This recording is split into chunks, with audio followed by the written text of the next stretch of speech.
planters. Planters gin gik molosi minyalo kete ang'owa, inyalo kete kata mana flowers, gini gichalo kaka container, gibire design mopogore opogore. Seche moko inyalo do ka en container motimore nade ma concrete, yani mochwe, inyalo do ka en gima chalo kaka yien hudi, inyalo koro mage gik minyalo timore nade, inyalo recommend ne nia being ni koro landscaping ber to kaluwore gi space mari ni, mae gima koro winjo be ni wa introduce kamano. Erokamano ahinya. Millicent kabiro iri chane wang'eyo no ganda ywago pek mar ngima, cost of living. Nyiswa ne to ohala dhi kodu nade kaka jo landscaping. Undu bende nitie sama alake ng'iyo kit kaka ngima ntiere, dhano ok thor tema ahinya kata miyo ohala ahinya, koso bera kipimo kinde machon. E kinde gi erokamano Lydia komia thuolo ni kendo. E kinde ni to opek matin. Nitiere kaka client nyalo luongi mondo idusne dalane, to ineno ka bajede ni piny kulingana gi gik modwaro, nikech mokwongo wamiyoga wuon dala thuolo mondo ong'iswa gik modwaro, yende modwani mondo opidhne, kite modwani mondo ketne, flowers modwaro, to kaluwore gi budget momino to gimiketone, iyudo ka kendo koro pek moro nyalo bete.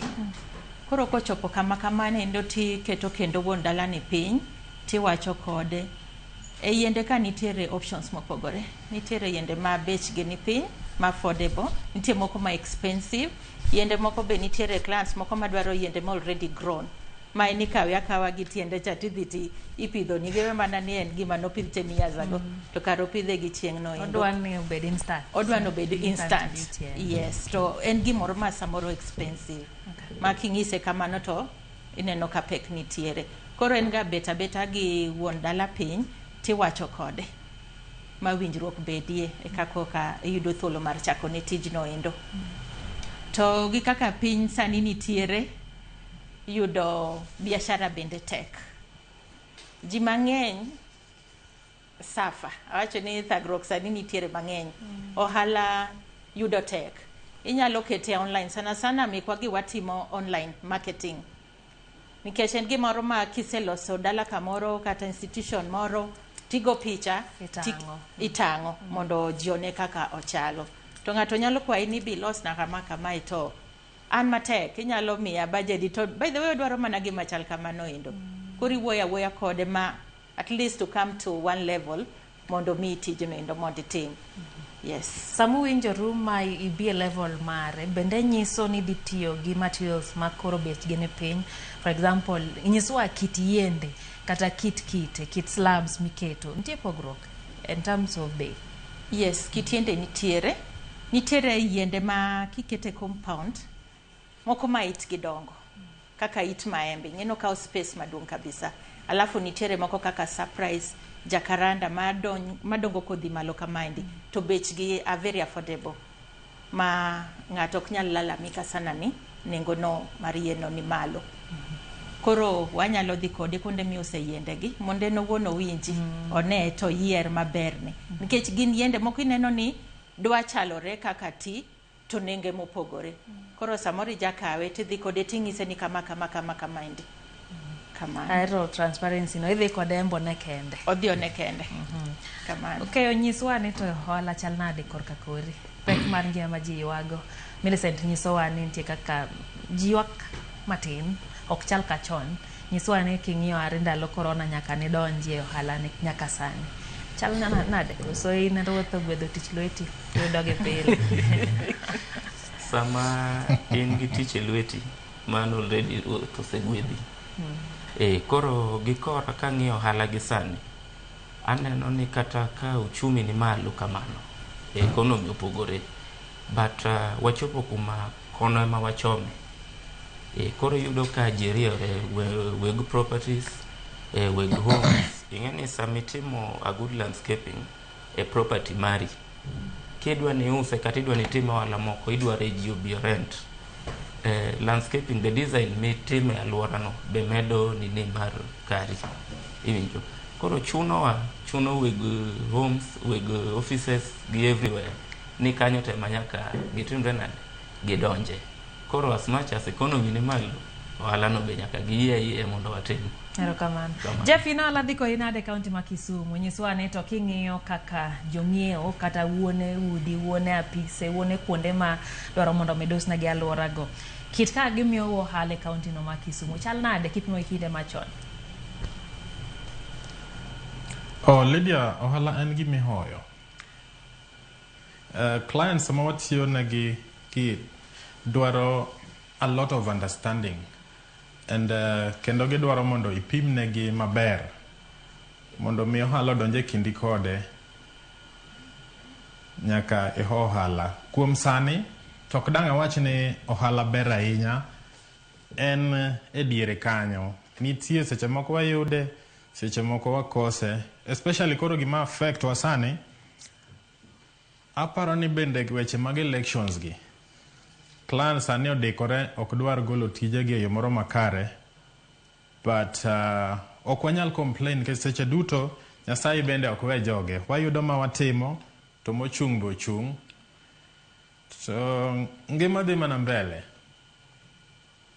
Erokamano ahinya Jeff. Wadwa ni wakawo yo mokwongo e chenro mar sinde mar ohala Nyakwar Mojang. Kwaduogo wantiere kod wendwa podi kaeto bende ang' wadhi e kaunti ma Migori awinjie ni to ohala ne timore nade e kaunti no ma Migori. Kik idhi mabor, ma en sinde mar ohala.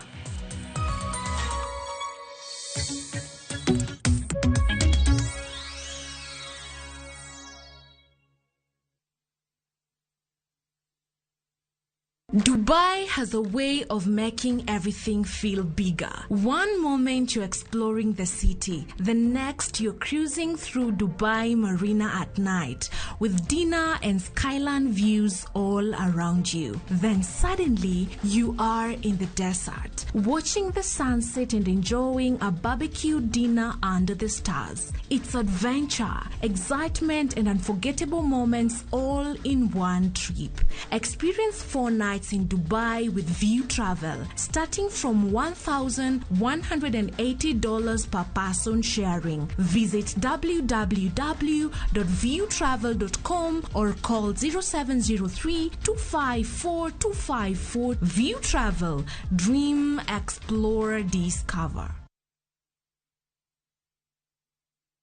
Yesu wangu, kama si wewe, mimi singekuwepo.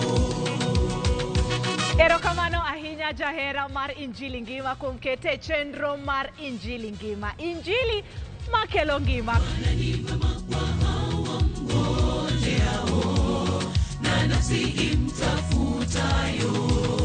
Nyithindo matindo, happy Sabbath. Kik wawe Nyasaye, wachung' motegno kaka Elijah nochung' motegno. Lesson mar jumani. Kato bedo nwakale gik matek machalo nade, to genowa onego bed mana kuom Kristo. Ochopo sama wadwa winjo wach Nyasaye. Omiyo wakawuru ngima waduto, wakete Nyasaye, to wabiro yudo teko moa e polo malo. Magi duto mana e chenro mar Injili ngima. Sabato ka sabato, chakre sa 6 okinyi nyaka sa 3 okinyi.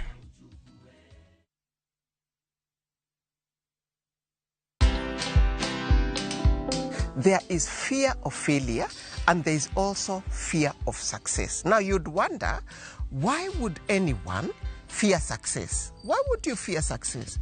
Success is big. Success means a change of lifestyle.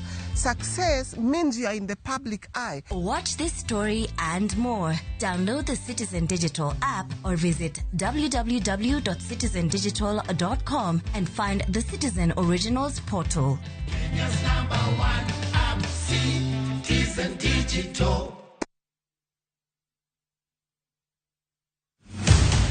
Negino siepe mangita gidel. Niti engima naka, to ananyalo timone gimoro amora. Kata kamano, sama nyiego mako ng'ato, winjruok manie kindgi nyalo badhore ahinya. Osechiwre yo maduong' ahinya e odni. Koro ang'o momiyo notimre kode kama? Riekni mang'eny mag wuondo ji ne omiyo osiepeno olalo geno chuth. Hera mane nitiere kinda kae gi pari en gima oserumo. Sama pari kedo gi tipo, lit ma en godo chando jodgi duto. Anakia kata gima timre, awinjo ka ol. Kendo joot opogore, ka ng'ato riwore konchiel e lweny. Kapo ni nitie ng'at marach e odni, mano en mana niti, ok en pari nit mara. Kendo ng'at marach moloyo ni machiegni moloyo kaka giparo. An arach ahinya. An anyalo ketho nyaka nyuola te, onge ng'ata mabiro fwenyo. Pari neti wuok tich nyaka ngeso saa 2:15 otieno. Kik bai. Afilo chapati maragwe na chai. Look, mama anze jo pole tu nimechelewa. Unaelewa tu venye hizi barabara za huko ziko. Sasa hiyo ni excuse gani unapeana Siox? Kasiti, nakuona unaficha nini hapo? Have you missed any episode of Faida Cafe? Watch it now on viewsasa.com for free.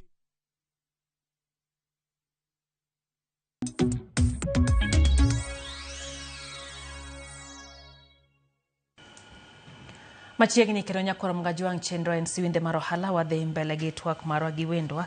Wantiere kae gi Jeff Adede kantiere kaunti ma Kisumu, Hebel Okeo, wantiere gi Yona kachiel gi Millicent, giduto gintiere sekta no mar duso alwora kata landscaping. Wadhi mbele gi twak chako di Yona kendo. Nyiswa ni to here kaka igoyo bei mar duso ne ng'ata alwora. Ang'o gini manyiso kit bei midhi goyo ne customer mari? Okay, erokamano Lydia. Mana kaka ne wachako, ne wayudo ni mondo mi ibed gi bei maber kata bei mowinjore. Ing'e ni en kaka BQ, gima itimo nyaka bed in line gi BQ, ni to budget no ka ng'ato ng'iye to be ing'iyo ni pesa mogone no oromo kode. Koro yo miyudo go bei mar tijno en ni first idhi ing'iyo ni to kumidwa tiye chalo nade. Kuonde moko wanyalo dhiye to iyudo ka ine midhi chako tijno from down, yani chake chakruok ne. Iyudo ka client ka nosegero ot to koro ine moweni gimoro amora, alwora ne pok nomul, pok nomulo gimoro amora.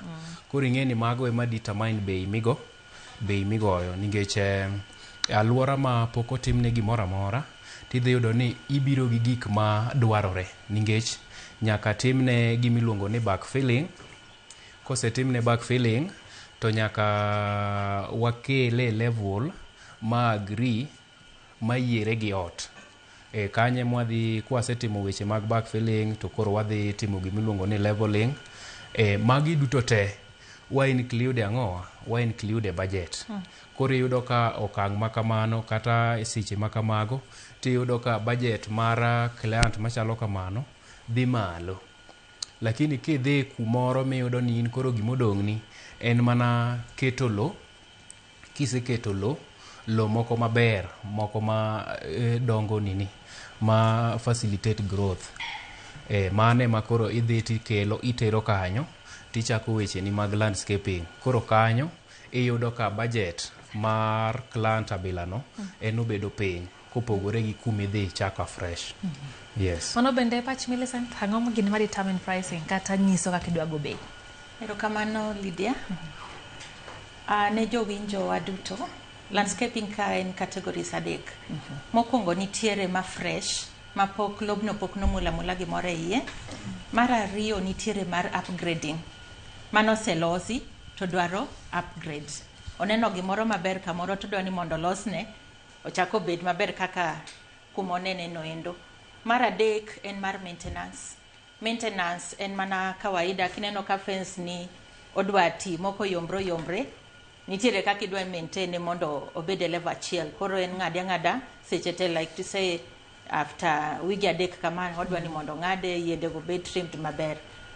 Koro kapok ichako tijni endi kidwa go budget, ikwongo idhi e site, iluongo ni site viewing kata survey.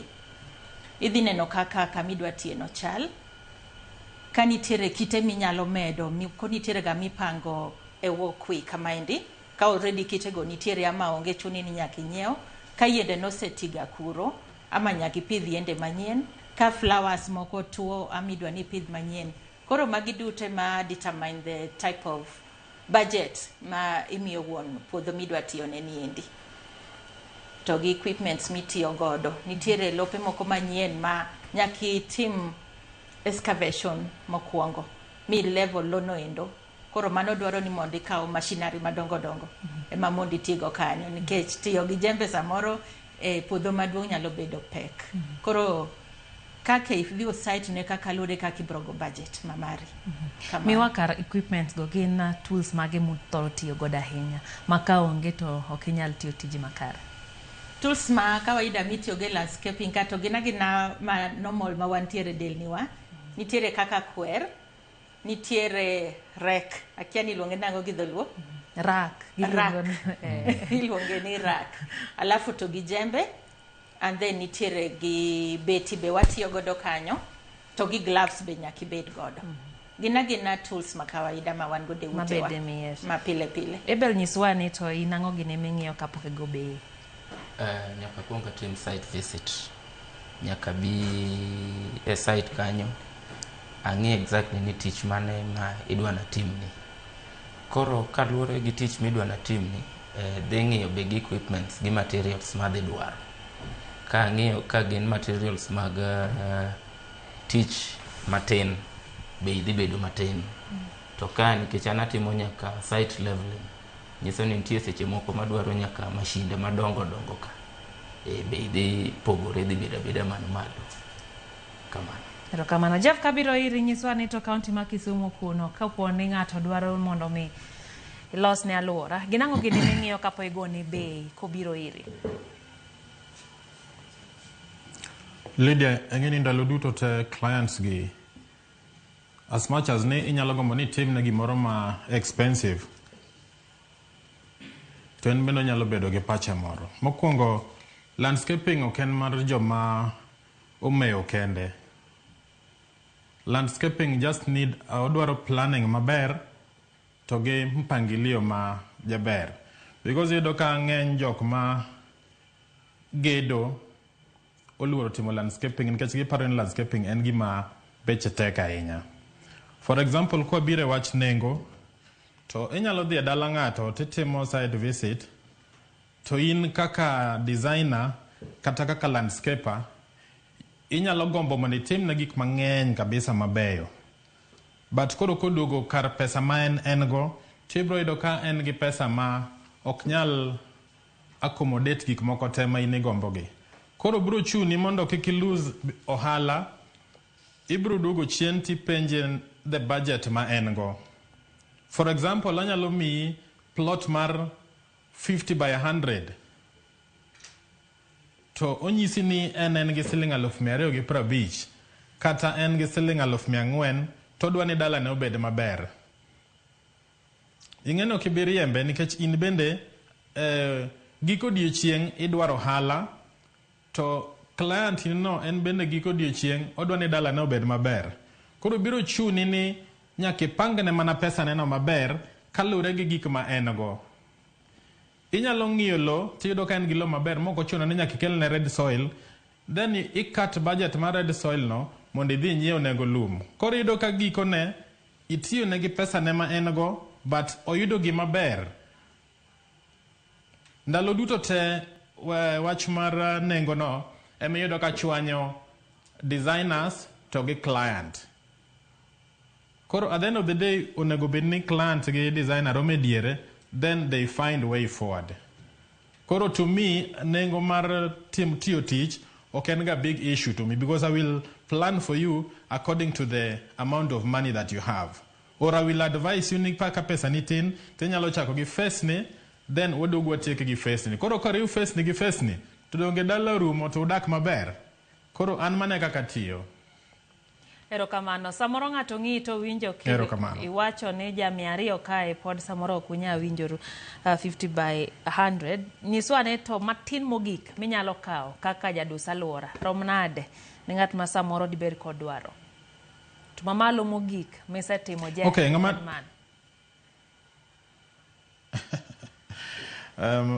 pesa matin ma asetimo mogik asetiyo gi siling 200,000.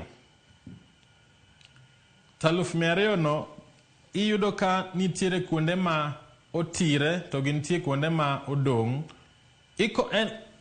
Mana kaka nalero ni tijni en odwaro konyruok ndalo duto te. Koro inyalo chako tich gi 200,000 to bang'e kendo ichako iduogo imako kumano kitieko titimo. Nono to kiketo ni idwa chuno client mondo gol pesa ma in emidwaro, to ndalo duto te ibiro koso hala kendo ok ibi bedo gi tich. Koro the least amount pesa masetiyogo en siling 200,000. Mamalo mogik, Jeff. Mamalo mogik asetiyo gi 10 million. Whoa. Landscaping is very expensive to kendo and very cheap depending on what somebody wants and the size of the land.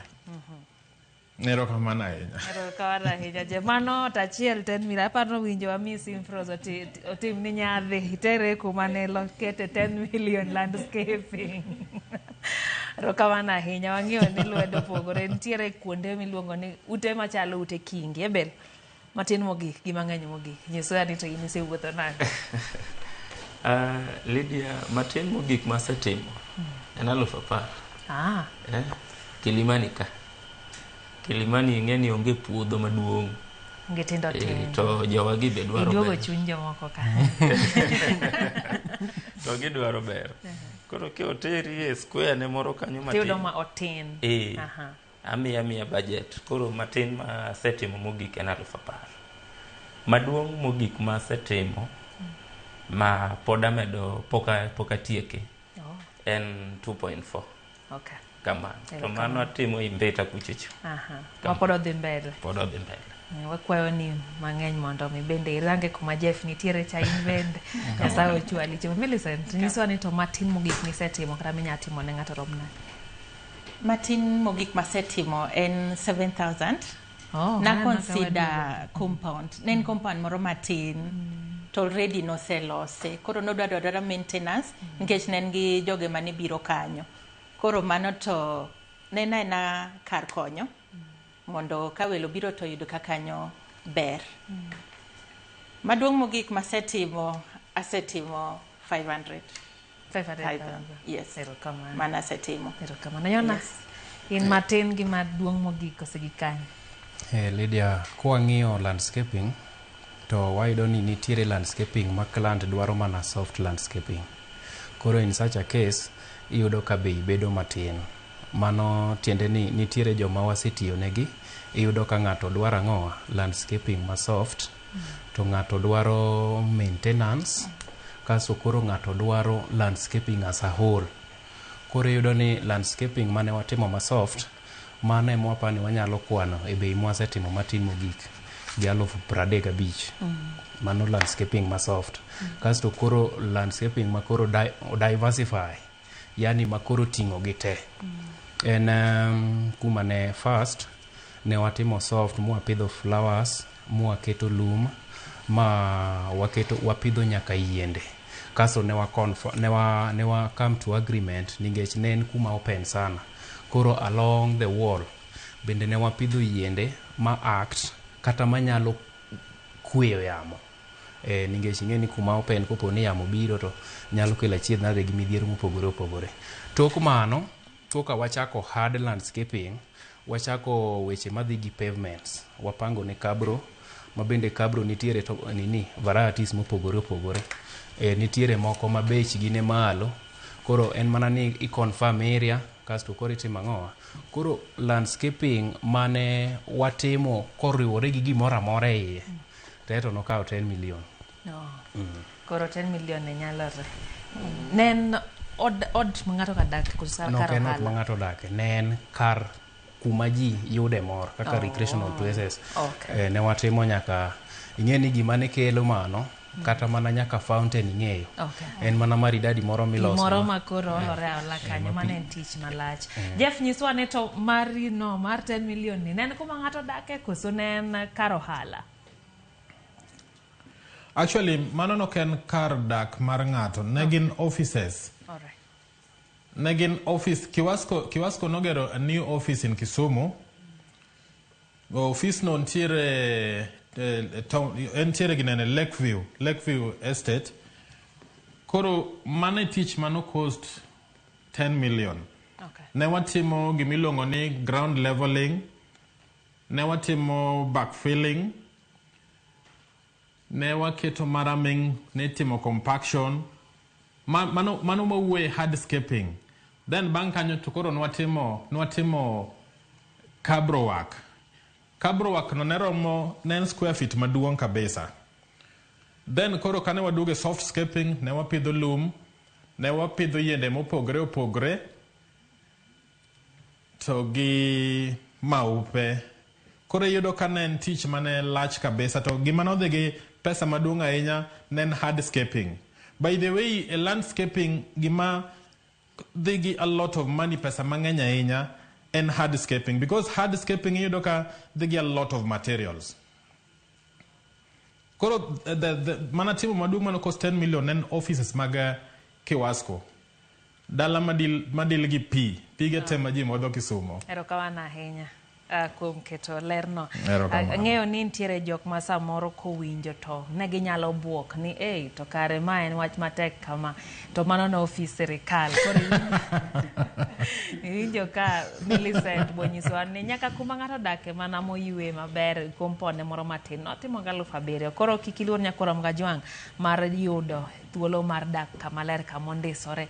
Unyalo wuoyo kaka giwacho ne pile ogo mana mbaka tuwinjoru ni to dhi bedo nade, to gik midwaro chal nade, gik midwaro ko bende dhi nyiso kit kaka weche dhi.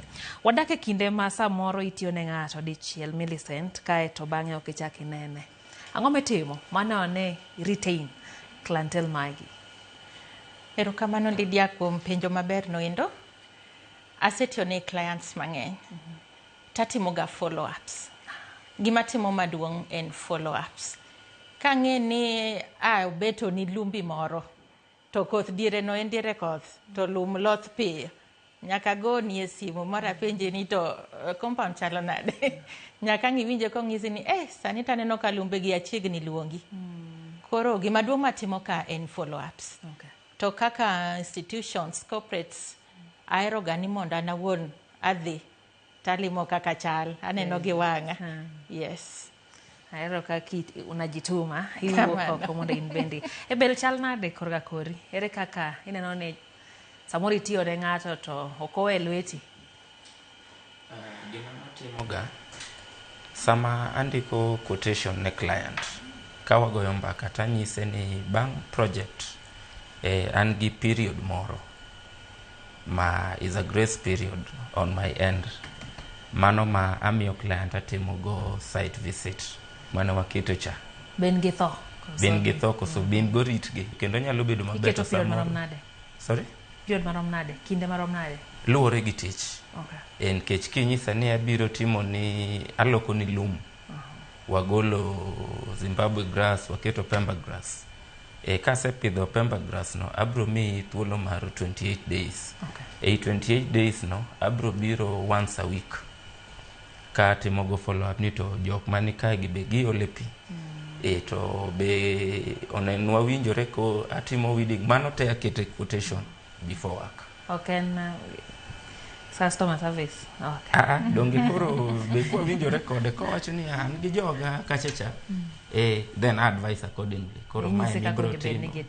Koro chalo daktari, mali to limo jatuo. Kamano. Monika nyaka gimoki. Kamano. Yona, ere kaka timo mano ni joge ni gokowei? Lydia, mokwonga goni Nyasaye erokamano nikech iyudo ni tije mwasetimo wasebedo gi referrals mang'eny. Kata mana sama nayudo simbi nochuna ringo ng'wech ne an mana Kiambu echo Lusegeti Hospital kanye kuma ne wachano ne gi alwora no. Ne wawuok koro mochuna abiro ng'wech. Koro wayudo ni mostly wayudo ga referrals.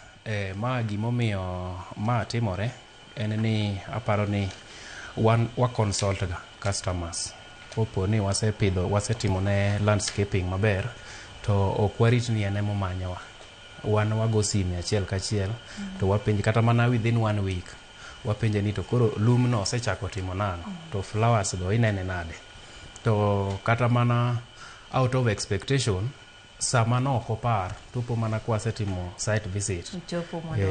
Wawacho ni wabiro ng'iyo ni to gige wagi timona Koro ing'e ni kisebedo much concerned tidhi yudo ka koro client wacho ni adieri ng'ani ok ni nodwaro kata mana pesa na cha but kaka gigi timore ber mar alworana ni bende odwa be more ok ni biro mo mana pesa ero mano nyiso ni relationship ka tudruok makare nyaka bed e kind jauso gi jang'iewo nyakoronga jwang'en kinde ma chuny oganda chuny gi tin samoro gima tin ma idhi lal neno kendo koro toko chako manyi to tek ni duogi winje na to odhi nade nyalo chako wacho ni ine kari madwa tiyo kodi. Jeff, tich dhi kodi nade to in ang'o mitimo mano ni joke wasko ka okolal ni kage chak gi yawo branch moro kumoro.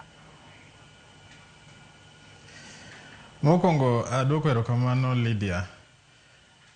Kibiro e boma ma Kisumo to ibro neno roundabout moro man gi agulu maduong' kabisa machiro pi. Mano mar jo Kiwasko. Mano e tich mana kungo tiyo mar Kiwasko e dier town. Koro kana setiyo negi tijno maber to bang'e na kane watimo follow up around about no make sure ni gimoro amoro ti maber. Eka ne gimiya tich machielo mar koro the main office. Mar ariyo kichak iwuotho e boma ma Kisumo nitiere street moro miluongo ni Oginga Odinga Street. Oginga Odinga Street no kichako roundabout ma KCB Bank kirie nyaka mwalo. Mago gin tije ma asekete lweta te.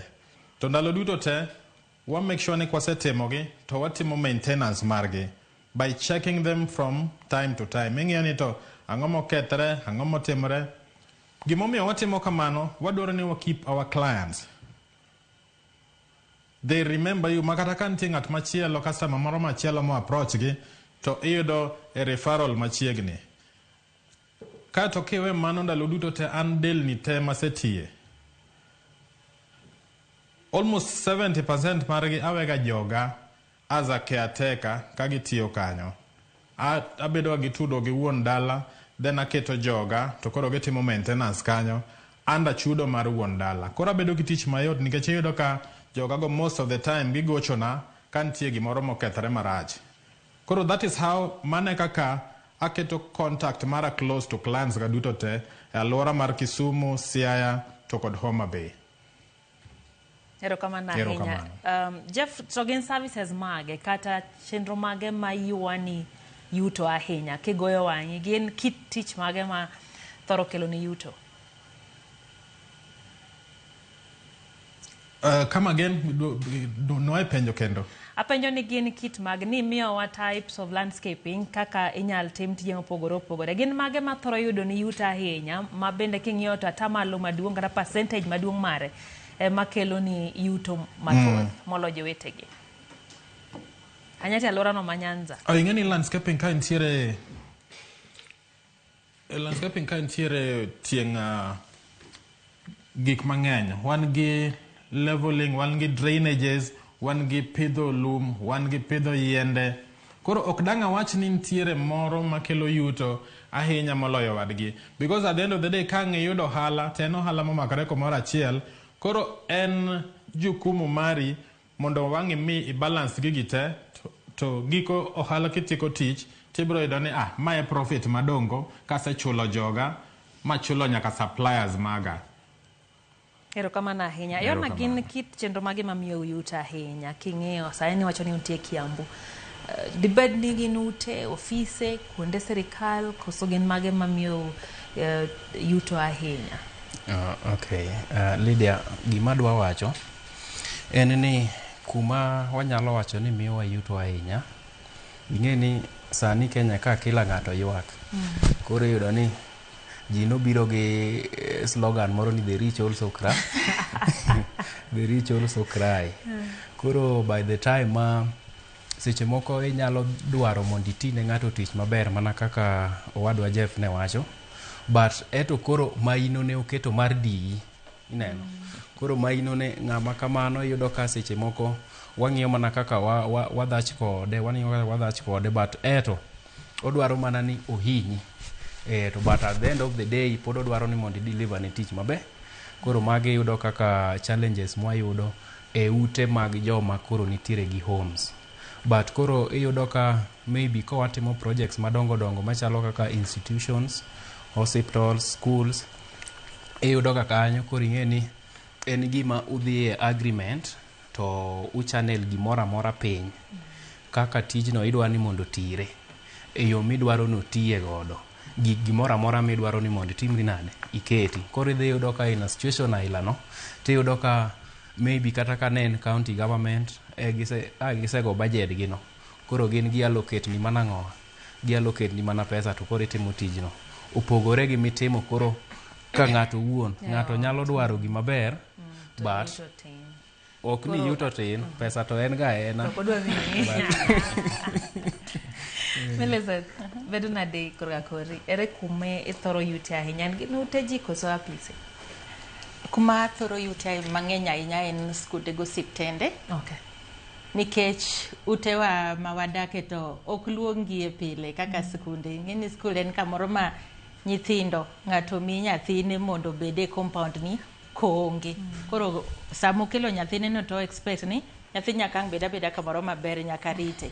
Koro sana skunde gieki, especially fencing, trimming of fence, to gi loom, playgrounds magi tuge noendo, to gi flowers, alafu to go siptende, mondo reduce gik moko kaka gine, suna. Very nice. Kamano.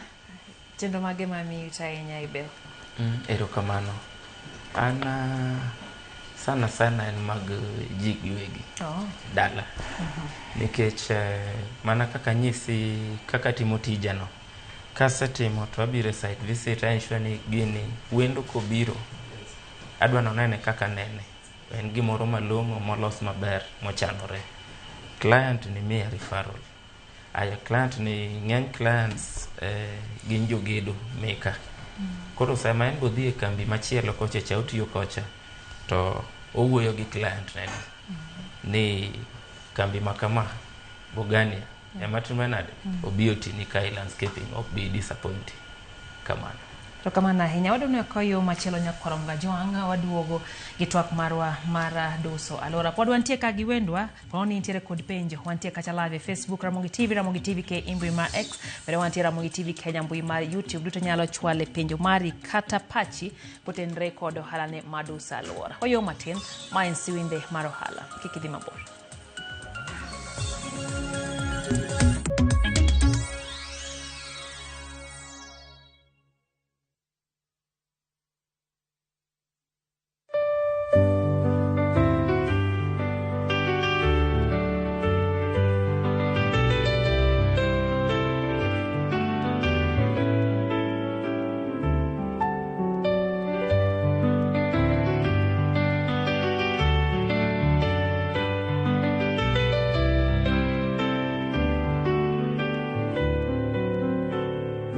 Dial *811*271# to get To God Be the Glory as your skiza tune.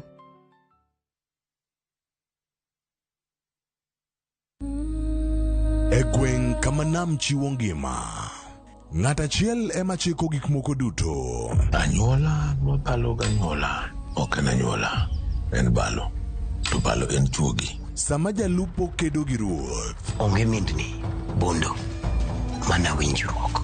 bedo maonge geno nyalo miyo ji oked ne ngimagi. An natimo gima miyo moro amora nyalo timo mondo res go ngima mar nyathini. Kata ka ng'ato hinyore, nitie sigeni moko ma ok nyal nimo.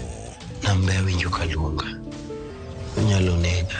Kendo en adiera manigi teko mar ketho piny ruoth. Rembo wuoda ni e lobni. Okepi. Nam wiye okwil. Wana nam kaw gima dwaro bwana. Wana obro mnang'eyo samo seka. Mirima, tich abich kod ngeso, saa 1:45 otieno. Kik bai.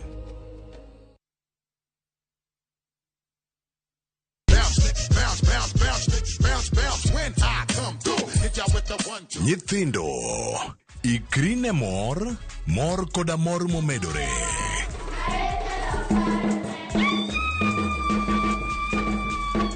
Nwang'o osiepe manyien, puonjri gik manyien. Duogo piny. Manyiso ni step mag dinosaur wasetieko. Koro wadhi biro e tree 1. Juma ka juma, gik matimore kae medo bedo mabeyo moloyo. Miel, sairi, loso gi lwedo, wer, fashion show, tedo kod mang'eny mamoko. Rogo mar nyithindo, kama nyithindo duto yudo e thuolo mar rieny. Mana e Ramogi TV, ngeso ka ngeso, saa 3 okinyi. Kik bai.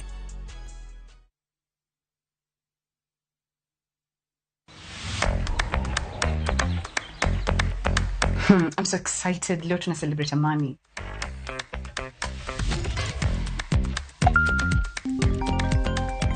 Hey girls! I hope mko ready. Mko ready kabisa, but I feel a bit tired. Come on girl, trust me, this time round tuko sorted. Nishabook Wigo na nime add stop, so msipanic. Nitawapika doorstep. Wow, umefika raka.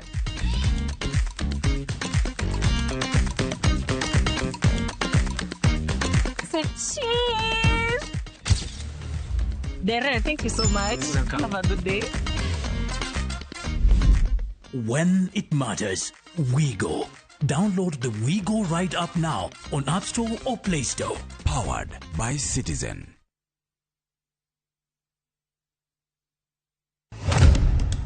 Dala maduong' biro miyi rieko. Tulo biro paro nyingi. Magi ok gin mana sigeni mochuogi.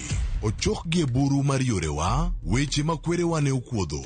Koda ka sigendni kod tembe. Magi joma nade? Magi nyithinda. Mama biro, utino na nyisana biyo kenda. Nyiero kelo chang, timbe andhoga en gima lit. Anya ugenya parie. An pare no kitim na tim chuok mitimoni. Ng'ado bura makare en gima biro bang'e. Nyisa gima nitie. Kawuono wach ni nyaka nid gadiera. E dalane. Ka taxi dhi neno gima obuogi kawuono. Kare kia ng'ama idak go. Hera, kethruok, miriambo, kata bed mana ni wuotho mabor marom nade. Sigand dala ok we chuny. Sani ngini wuna isenja sisi yot kanika mwenye kundiriyo tingmenyo dichiel. Dichiel manade don mamanya pesa. Winam Cinema, Jumapil, saa 2 kod saa 4 otieno. Mana e Ramogi TV.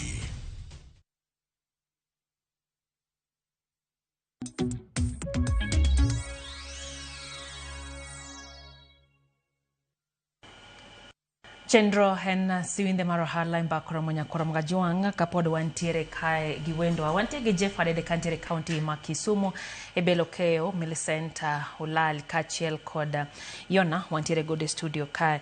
Kachako kodi Yona, ntiere wechego motenre kod aluora, chal mar aluora, climate change, lokruok chal kor lwasi. King'iyo to gin ang'o gini manyisi kit yien monjo bed ni pidho. King'iyo kata mana chal mar Kenya kata kuonde midhie tich. Ere kaka ing'eyo kit yien ma kipidho to kiny kiduogo timo site visit kaka ne Belo wacho ni samo iduogo dawo kaka chal tinya yudo ka otho kata ol ne mana pi. Ere kaka ing'eyo kit yien monjo bed ni pidho kamoro? Lydia, kaka ing'eyo kit yien kata lum mowinjo bed ni pidho kumoro en ni mokwongo wang'iyo yien ma seche moko dwaro pi matin. Seche moko inyalo dhi kuonde moko ma pi seche moko tine to client dwaro timo la. Koro ing'iyo yien kasto kata yien mokwongo wan gi lum moro iluongo ni buffalo. En lum ma kipidho to en kiseolo ne pi tiyudo ka pigeno emonyalo tiyo godo, ok odwar pi mang'eny yani. Odwaro mana kikuone pi moro matin to timo maber. Koro ing'iyo ni to koro area mantiere ni availability mar pi chalo nade to introduce mana lo minena wacho no. Kidhi kuonde ma pi koro time madiaba kaka wan Nairobi ka yudo ka pi ng'eny kanjo keto pi kumoro amora. Mano to you are not limited. Mano to koro timo gimoro amora ma client timore nade ma client dwaro. Aya tok mano nyaka ing'e ni to aluora mar customer ni oyudo amount mar sunlight machalo nade. Ng'eni nitiere yiende moko ma maybe kipidho to gin yiende ma dwaro the full amount of sunlight mondo eko tim maber to seche ka kare koro in idhi mana kuma gineno idasa dasa nyocha ne an limuru ng'ich ma ko ing'e ni kuma ng'ich kamano kipo ni introduce kata mana yien ma be seche moko dwaro chieng' tiyudo ka ok otim maber ahinya. To kapana Millicent wang'eyo lokruok chal kor lwasi sani wacho ni koth mapek biro mal El Nino. King'iyo kit kaka piny chal Kenya kae kuonde opogore ang'o gene ming'iyo kapok iyiero kit yien midwa ni pidh ng'ato kata kit lum kaka Yona wacho? Ero kamano Lydia, kit kor lwasi sani opogore.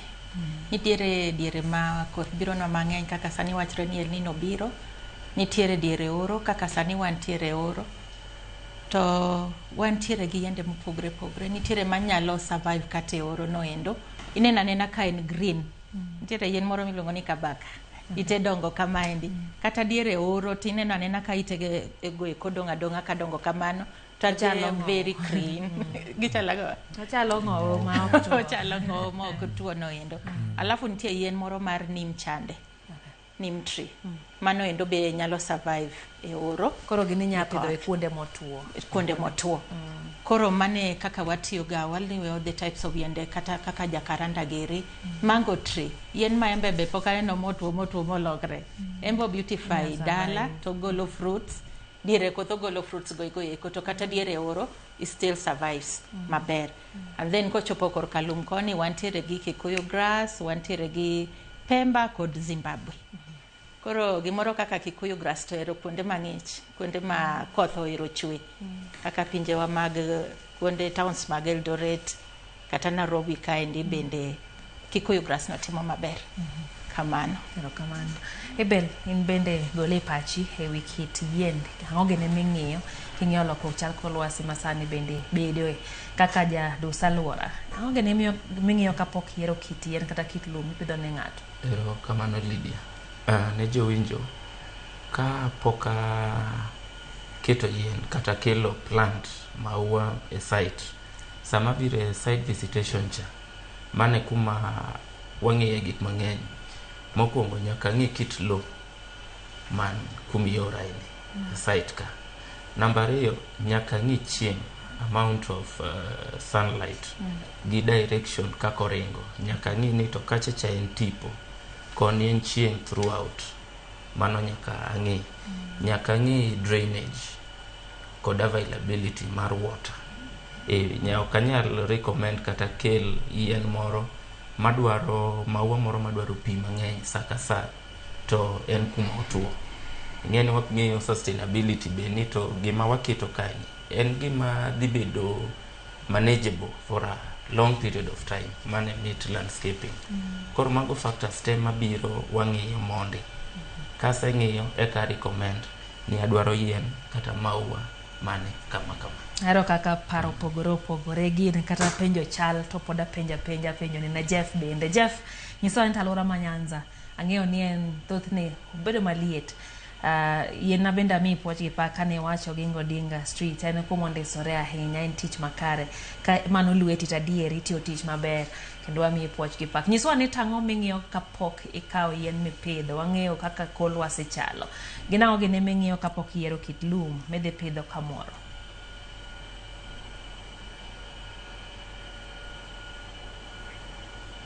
Ber kabisa.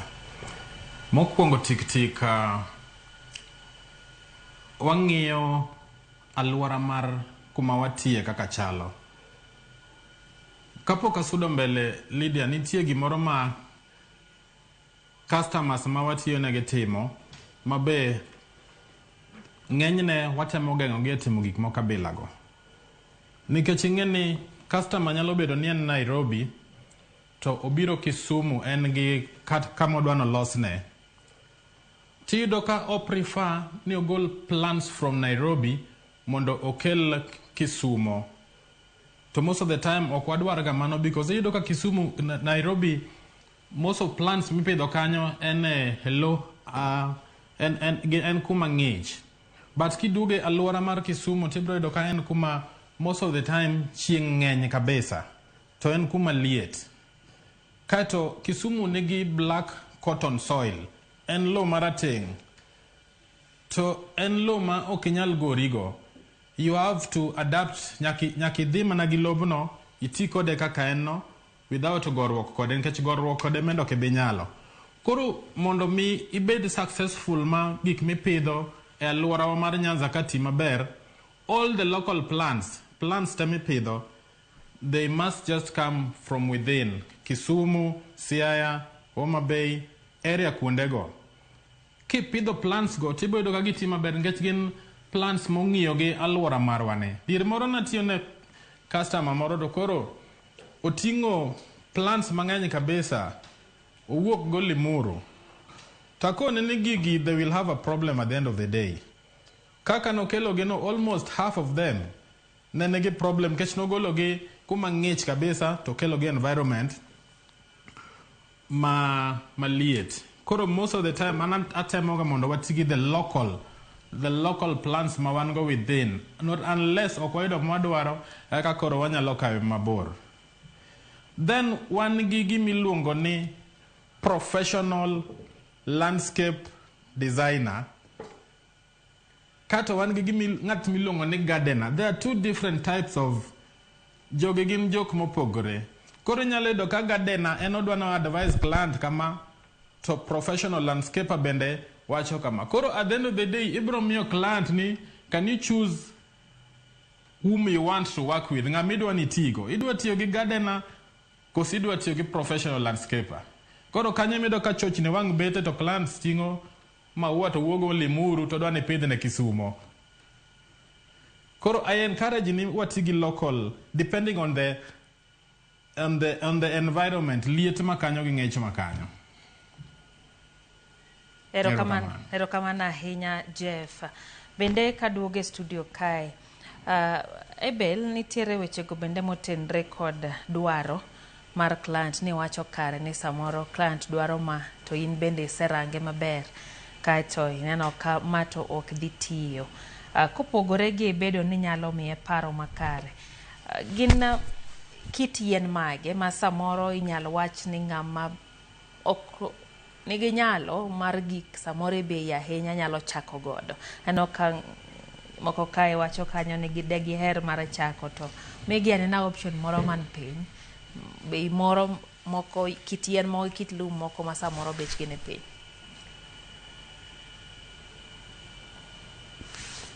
Oh, Lydia, ang'en na in kodwa no kang'e ni ngeche wacho Millicent winjo pe iwacho Abel walupo haya dibele ene mo wacho dibele duoka na duoka koro en moduoka Yona Lydia, iyudo ka penjo tayudo iyudo ka ng'ato nitiere gi dwaro mar chako ang'owa duso alwora, but koro iyudo ni nitiere yiende moko ma bechgi ok ne malo, en bei ma kopo ni nyalo afford kata mana mogo michamo e ot, bechgi dwa mana dhi the same gi bech mogo. Wanyalo yudo ni nitiere flowers moko ma iyudo ka iuso gi papis. Inyalo yudo ka moko iyudo ni gin mana seche moko 100, but en gi nini maber. Inyalo kata mana nitiere by then aneno ka hibiscus moko. Hibiscus ing'eni are one of the flowers. Gimbe neno kuma bechgi ok ne malo ahinya, but gichiwo ber malombo wang'. Koro seche moko kupo ni janeno marwa nyalo bedo gi dwaro mar chako nini, wanyalo mana kone ni gigi duto te kuma koro wachope ni en gima ne wachako mana bit by bit.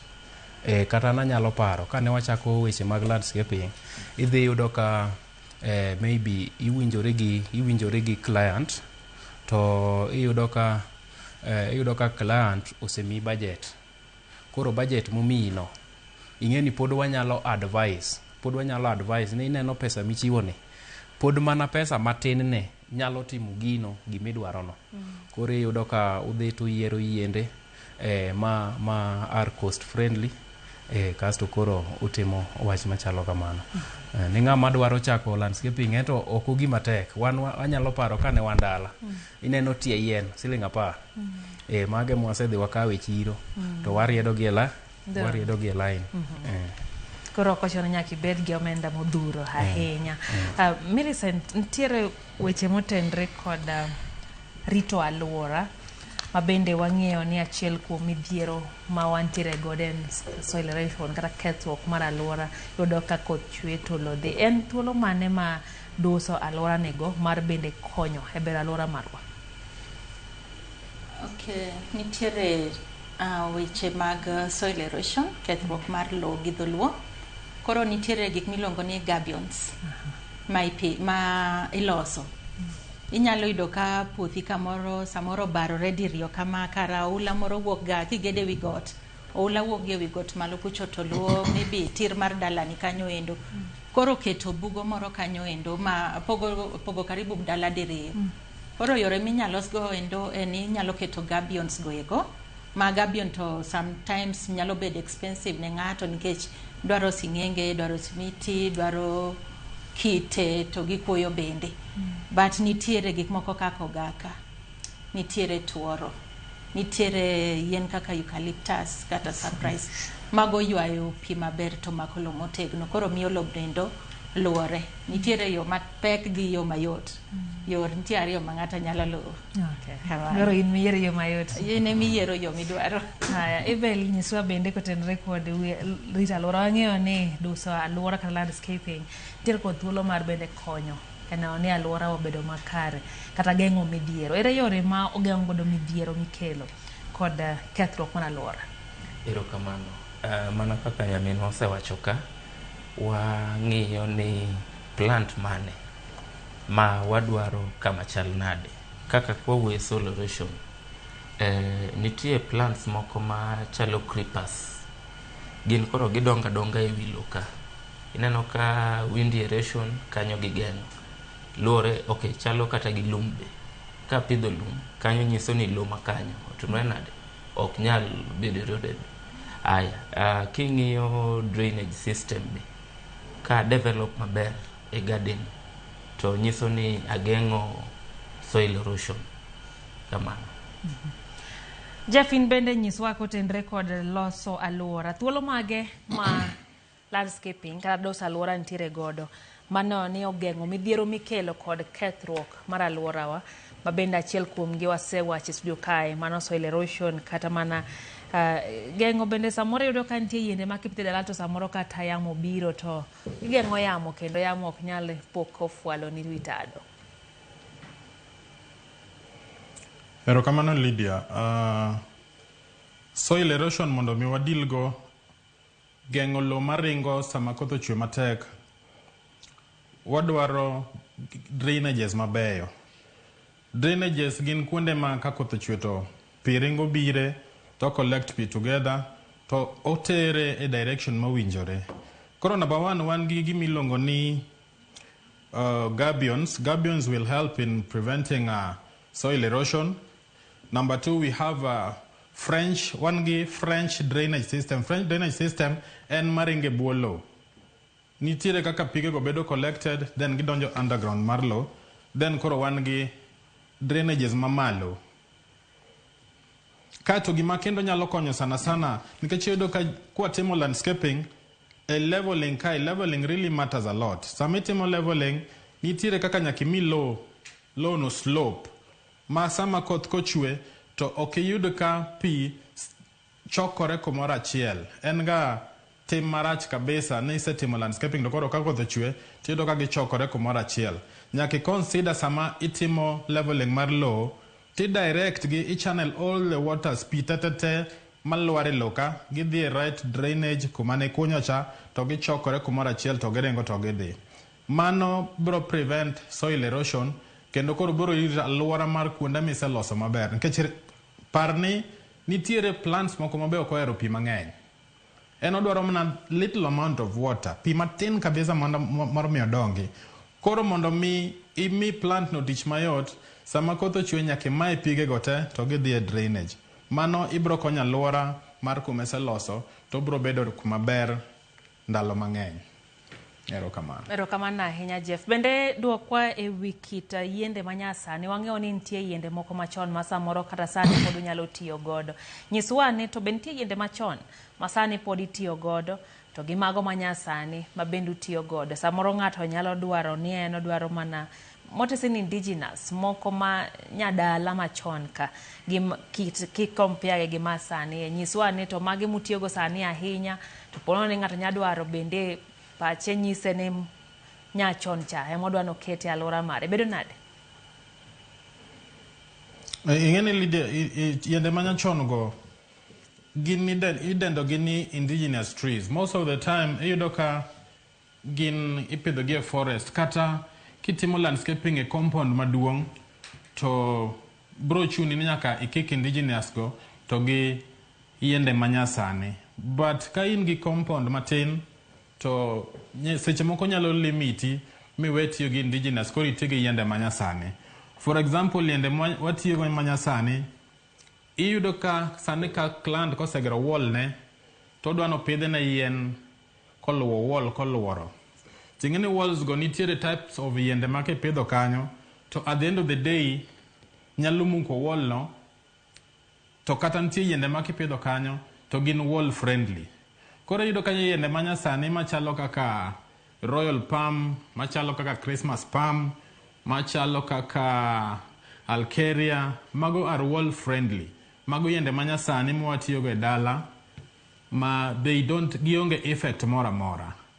Indigenous trees gi most of the time gin ketho gik mang'eny, gin gi a lot of giketho gik mang'eny kabisa. Iyudo ka roots gi osebedo madongo to donjo nyaka e ot. Koro most of the clans be koro ok dwar gi sani. Emomiyo wathoro tiyo gi yende manyasani. Erokamano ahinya. Millicent, ma en ohala mathoth joma time gin joma chuo. Kana manyo jok matimo ohala ni, ng'eny gi ne joma chuo to ne apa oleng'ore. Yudo kanyo ka ng'ato puodho na ne Millicent be time ga. Nyisa ni to chal nade bedo ng'ama miyo e tijni? Bin tiere challenges ni yudo ka ng'ama miyo kipimo gi joma chuo? Amokwongo aluongra ga ni a jack of all trades. E kambi na achiel mar Grand Industry niendi en gi gik modhuro iye kaendi. Apart from landscaping no endo. Koro ok en tich mitimo kende? Ok en tich matimo kende. Antiere gi landscaping ni, an gi fumigation and pest control, and then iye ka be an gi modhi maloso mag duso ji. Okay. Koro iye kae nitiere nyaka archpa care ma brands ge bende nitiere. Koro gimomiyo nadonje landscaping ni onge tich miyiero. Piny ka ok iyiero tich to inindo kech. Koro naneno ka ok en tich ma pek. Nachake kaka something like a hobby. Ma ikawo kondi moro matin kama ipidhe yiendi moro, ipidhe majand lum mang'eny ni ji to ohero, itedo go chai. Nitiere hibiscus ma be it's medicinal. Kamano endo nyaka neem tree. Koro chaka matin. Koro nobiro na kaka hobby. Kana aseneno ka en gima nyalo timo, to na wacho ni why not? What a man can do, a woman can do better. Kaka dachako. Erokamano. Yona e grubu kama untiere, ang'eyo ni ung'eny. Nakwonga wuoyo gi Fred to wacho ni ona ema biro. Koro nyiswa ni to un be ungi joma mine iye kanyo? Joma nyiri. Donge ing'e ni mano iluongo ni gender balancing. Ing'e ni rule be nosekel Kenya ni 2/3 gender rule. Koro mondo mi organization otim maber, nyaka o involve both genders.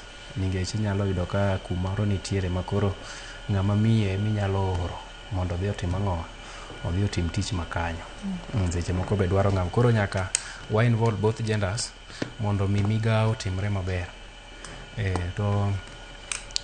Koro un kodgi? Koro wan kodgi. Okay. Gin tije aina mage mutero gi? Maybe kupo ni wadhi e maintenance, wanyalo oro gi mondo gidhi gitim watering. Maintenance yudo ka mago ng'eni light jobs, mago tije ma ng'ama miyo eo molo sana ma ng'ama kaka nyaminwa ne waje mano to gitimo best. Giolo pi ne maua. Giolo pi ne maua. Tiyudo ka maua timo maber. But Lydia, yie na chaka wach gimoro. Wacha. Adwaro wacho ni nyaka koro sama wantiere ni magi makoro nyaka joneno wawinji, nikech sama ineno jaker mar piny ng'eyo, ker mar piny wasetiyo ne mang'eny. Ne watiyo ne kare mopidhe gwen. Kare mopidhe gwen icho Sugoi. Kanyo wasetiyo ne to wamor ni nochako medowa. Ng'eni mano koro tich maber. Nochako medowa kare ma Naivasha. Makata sani tim wa moko nitiere kanyo. Fred onyisa ne en ma Naivasha. Kanya manotiyo. Koro pod otimo achiel ariyo adek. To winjo waring kode koro wadog Nyeri. Nyeri en koro kar jatend polise. Iluongo ni Kanya. Kanya ma koro odwa ni wamok next week. But koro iyudo ni en aina dedication. Gitich maber. Miyo igo okang' gi kone. Kata mana neighboring countries. Anyalo wacho ni November last year ne wan Kampala. To kata mana Uganda be watiye koro early January. Nyaka Kampala, not Kampala, Rwanda be wasedhiye. Mana nige Rwanda milando ni ler to ber ni jo Kenya ema lose. Jo Kenya ema lose. Ayie kodu. Mogin joluo mane wacho ni joluo kia ohala hero koro winjuru gi itu.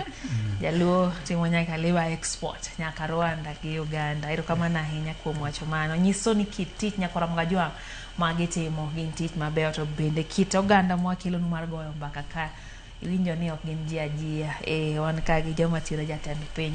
Bel in bende nyiswa kotenre kod wach mane wawacho kae mar bende bedo gi joma mine. Un kama utiye gi joma mine koso itiatia gi chuo lelo. Joma mine bro lweri. Erokamano. Joga ma ase train professional man go gi insurance nyaka. Ugin ji 18. To kuom ji 18 gi ji 7 gin mine. Kamano. Ana serikal oyie kodi winjo. Ona ndos ni bath deal. Koro gima watimoga mine okimi tich mar matek ahinya mag puro matek. Gin ok ginyal ting'o kwe moko mochomore diriyo ka. Koro bat giber ahinya e pidho lum. Ka gisetwe leso enungo gi. Lumno mana kaka gipedho kitambaya. Gibiro mana kode uniform li kamano. Nice. Kamano. Jeff ni swari to mine ma Kisumu twe leso konyi pidho lum koso kampuni mari una kichwa lilo Jeff. Engene pile kuma watie alwora ma wantiere. Ko kinyal bedo gi mine buti to mano koro ibende kia gimitimo. Nikech ing'eni mine gi be chalo maua wa. Gin bende gin maua kiyore sama watiyo kanyo to be wandeko gi kanyo. Kineno kotiyo ni to moro be donjo ni gira ni karantie gender equality. Koro mine gin jok ma important manyaka wabedo go kuonde ma watiye. En mana ni sama koro wadelegate ne gi duties mana kaka owetena go wacho, mine gin jok mok inyal keto gi tich matek. Nyaka imigi lighter jobs to ber mine ni gima idedicate ne gitimo gichal ka chuo. Gibro timo gi chunya achiel ma kata ionge tibodo ka tijno dhi mbele maber kendo giko odiochieng' ka tich orumo tibro neno a very good result. Koro gin jok ma nyaka watigo kendo nyaka wabed ga alwora wa. Erokamano ahinya Jeff. Bende nyiswa ni to joma tindo, rawere, Gen Z, bende gigombe kata bedo moko kuom koso iye kanyo bende intie gi joma tindo mamoko kotieko skul. Yona ne wacho kae no chako mana gi kanyo bang' kano unjo bende donje mbalariany. To nyiswa ni to koso jo Kisumu dwaro mana soft jobs. Bende gidonjo kanyo kaka joma tindo mondo gin bende gitim tije dos alwora kodu kanyakla. Actually, joma tindo go gin joma gin very aggressive. Nitiere a team na kuom jok matiyo go. Nitie nyithindo ma achako tiyo go kapod ni e college. Ma I've even supported them since kana gidonje college to gi show passion mar tich mana tiyo. Koro natiyo ga kodgi sama gionge school, atiyo kodgi a train gi, gidoke school, gikawo break, giduogo. Manyaka ne gitieko school. Gin almost nyithinda beach ma achako tiyo kapod ni e college motieko. Masani koro they are professionals, ichulo gi ka professionals. Koro gin very aggressive. Kaito koro nitie moko kendo miyudo ka wuok ka kando to biro ni an adwa nang'e tijni, dang' atim nang'o, puonja mondo atime. Koro kiseneno rawera manigi passion ainano, to kiriembe, because inyalo tame tich, to at the end of the day, owuok oko, odhi odonje time mag mahundu, weche magalagala mag kuo. Kang' iwinjo ni koro nege kamoro nikech oonge tich, no osebiro mokwayi tich, tiyudo ka guilt bro maki. Koro it is good to train youths go mang'eny as much as possible. Nikech chiro be duong'. Hello? Erokamano, wawinji. Alal matin. No awinji yo makare ahinya. Erokamano Jeff. Haya, kaduoge studio kae eber. Nyiswa midhiero kata challenges malich makiparo tinyalo wacho ni uneno e sekta mar loso alwora. Erokamano Lydia, mano penjo makare kabisa. Challenges okosi. Challenges ng'eny. To mokwongo kadwa chako mana kumuwuoye gi owadwa kae wach rowere. Donge rowere jenzi. Wacho ni tijgi yot kendo en kodgi. An be an kodgi. Lakini mondo iyud ma tiyo kaka idware tek. Kawuono, I'm sorry to say this, but kawuono ticha ng'wen. Ticha bich mokalo. An gi osiepega moko dala kochacha to giluongaga ni chairman. To chairman yawa, miya gini wago, wadhiri, dala karach. Njaga gang'o dala kae, wadwa ni avoid. Kendo winjo pachgi maber. Nasekelo gi ma train gi, sama tich nitie ting'o gi. Tich abich mokalo. Ne agocho ni machielo, nikech atrain ga gardeners, tachaka chiwo. Kambi gi kuonde mamoko. Nyise ni to nang'o, koro adwa ribi kama, ibro chuli pesa makama ma itich medhe timo. Wawinjore maber, to kochopo chieng' mane onengo o travel. Nyise ni to chairman yawa, manyo pesa okayudo, fare unge. Mano kinyo winjo be inirite. Nauro ne fare, nikech nadwaro ne gi maber. Nyaka kawuono pod ne wuoth. Ochamo fare.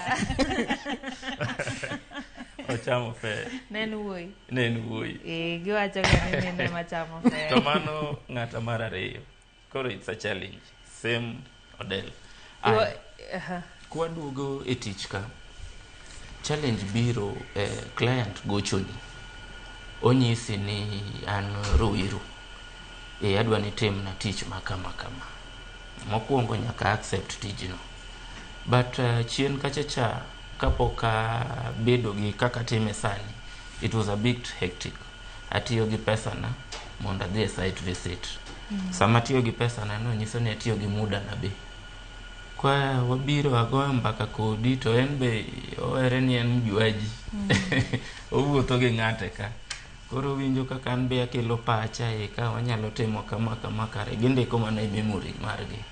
Koro kwa were maber ni koro kuisepangori to miya tich. An aduogo bang' 3 weeks, alfuatilia, aduoga yudo kakare, ng'ama no wuotho gocha, ne chiko mana ite, to dhi timo exactly.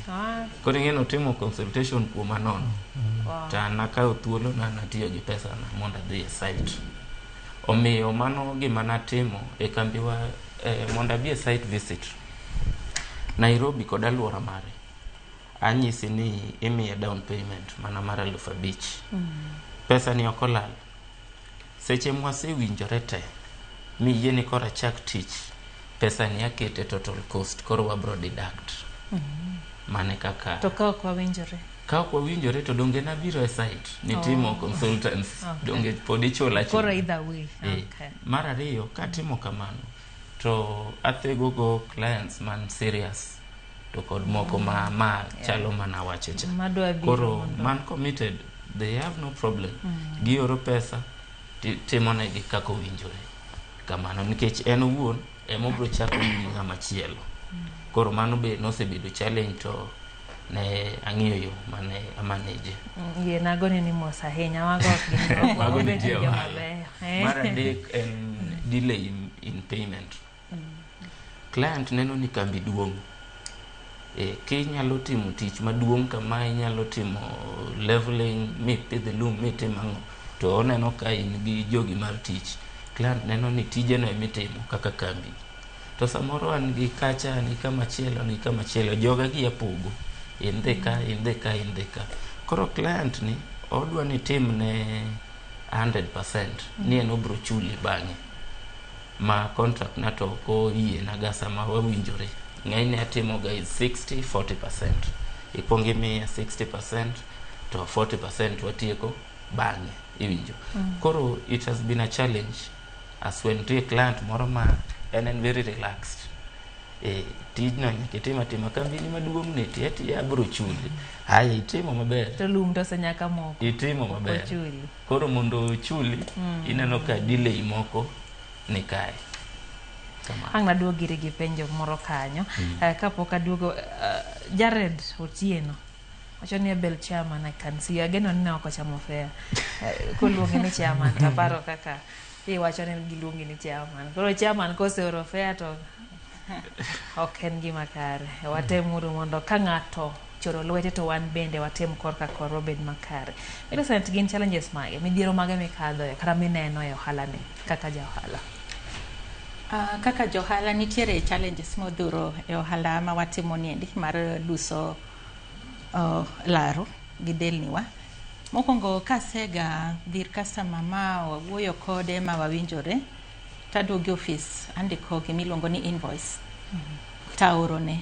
Ka en ng'ama nigi WhatsApp taorone, ka en ng'ama bedo delivered tatimone kamano. Koro invoicing kaendi there's a part mangiso ni before we do the job kapok wachako tijno endo there's a down payment of 50%. That's a commitment fee. Ngini samoro ng'ato nyalo ng'isi ni vitina makweni to nitiere logistics ka nyaki chopi to okomi pesa ini wuka ukani dhi tingo team idhi godo tingeni team gi staff nyaki chul samoro accommodation margi nikech samoro ok en tich mar odiochieng' achiel nyaki yud negi kama gidake. Koro ahero timo invoicing aoro before, even 2 days before, a week before, mondo client o prepare godo, konyalo oro that 50% mondo facilitator chopo kujo. Koro yudo ni nitiere ng'ama dwaro ni idhi adhiya maonge gimoro amora mochuli. To kichopo kucho tijo ka kendo wecho lokore. Mano challenge number 1. Number 2, about joma watiyo go, amba tiyo gi Gen Zs. Most of them are men.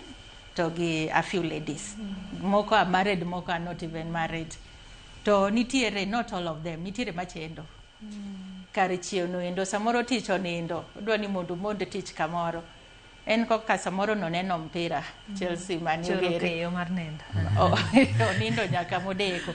Koro nitiere kako mi gine apologies moko ma iwacho ni nisepango nikech invoice ka nitiere kaka indiko nega client ni tijni dhi kawo muda marom kama staff adima ma biro mondo timni tijni endi. Koro ing'eni chieng' mochopo ni the day midhi tiyo tijni to staff achiel onge. En koro let it down kamano. Mano challenge number 2. And then number 3 en payment. Kisetieko tijni endi. Nitiere ng'ama kisetieko ne tich ten koro nena ni usetiekru kode. Koro mondo chuli balance ni modogni en yuarruok. Koro mage aina mag midhiero mwanene tije wagieki. Yona, in bende nyalo nyiso kuom midhiero muneno. Kaweyo weche mag midhiero mag pesa ma jowago osewacho, midhiero ma bende pod wanyalo yudo en pod mana mawuok kuom clients. Wayudo ni client omi contract to komi full contract. Ing'eni en omi mana contract mar kisepidho ne lum nitimo ne gimoro amora to mano koro tieko. But wiye wil ni ok odwa mi contract mar maintenance cost. Koro idhi yudo ka itimo ne gigi to chieng' mi period mitimo ne gigi ose bedo maber. Koro wayudo ni maintenance cost noko agree kodi. Koro yudo ka koro mbele kanyo koro chako go ni sime kobodhore ni maga gini timore ok ane kober. Koro wiye ne wil ni ok o include e part mar maintenance. Mar ariyo wiyudo kaka most clients ok ong'eyo ni landscaping en a process. Nikech inyalo pidho ne lum kawuono to dwa ni kinyo chalne gi monene picha. Ok ong'e ni gino kawo time a period of some months koko obed maber. Anyalo remember nikech nitiere lum man be wapidho area masio Kimau. Sani koro dhi gi 3 weeks but pok omako lo. Pod iwene aweya ni a period maber mondo omak lo. Koro mano gima bende client nyaka pay attention to. Ni ok ni itime sani to se mana wuok. Kaso koro mogik bende mana mane wacho kaka pin interest.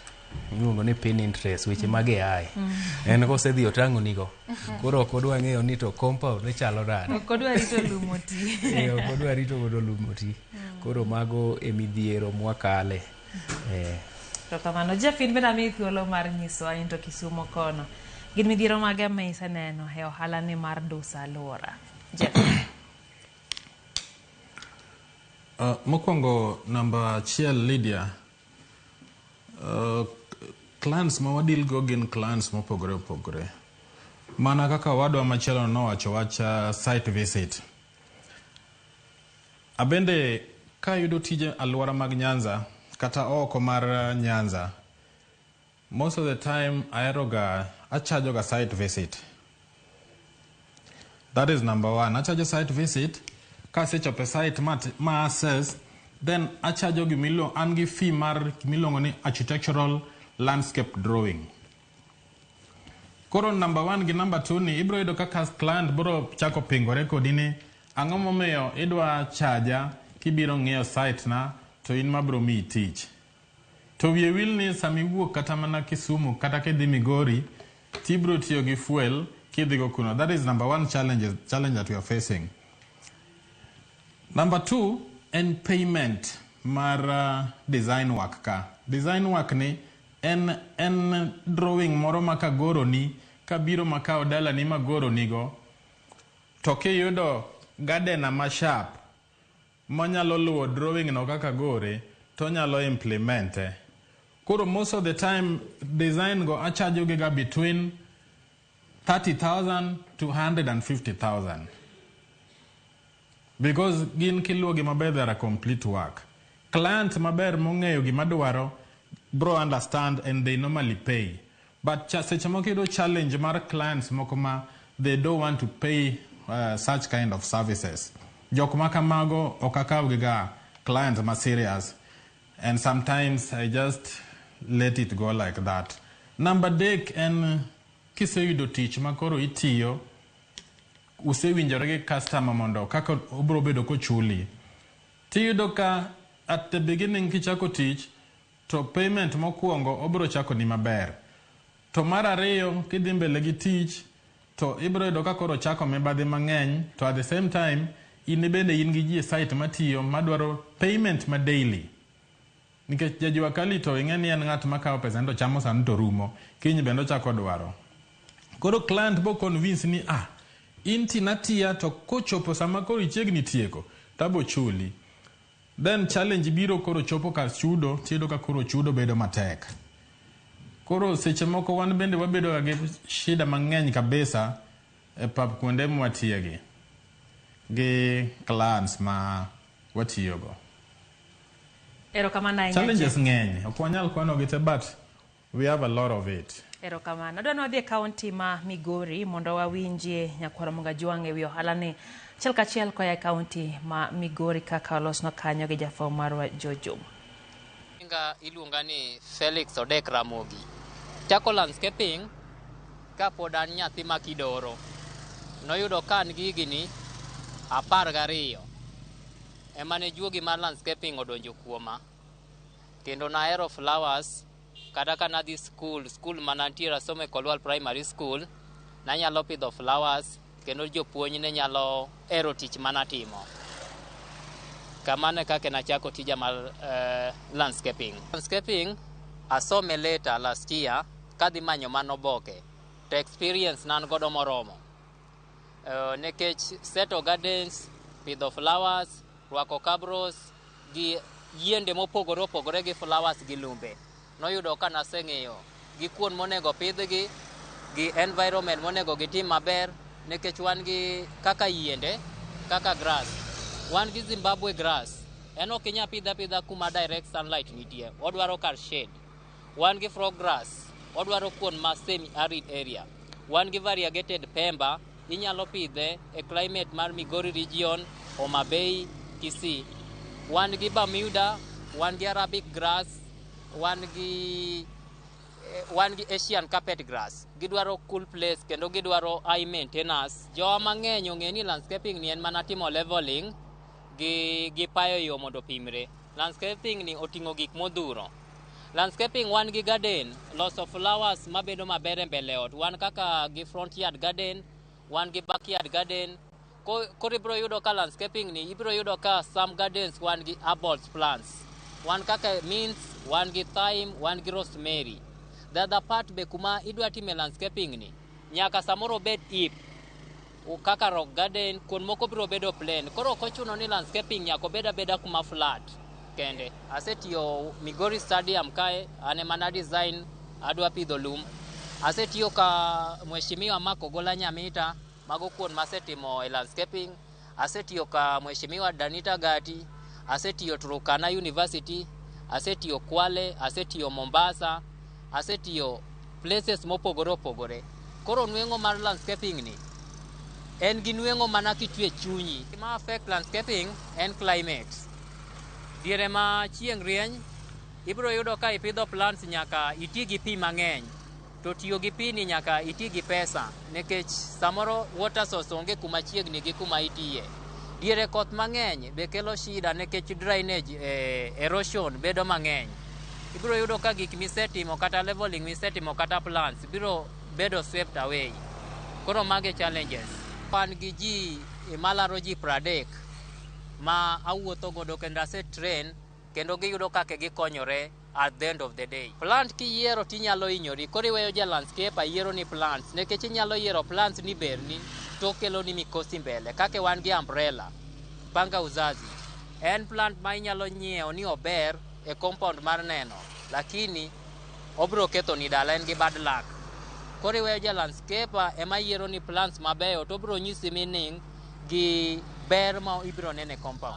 An gi joma chuo lilo, nekech tija dwaro ni obed strict, nekech na plan mar kelo joma nyiri by next year ka asebedo maber, chuo kokik gi joma nyiri, ywaruok bede compound kata site mora mora.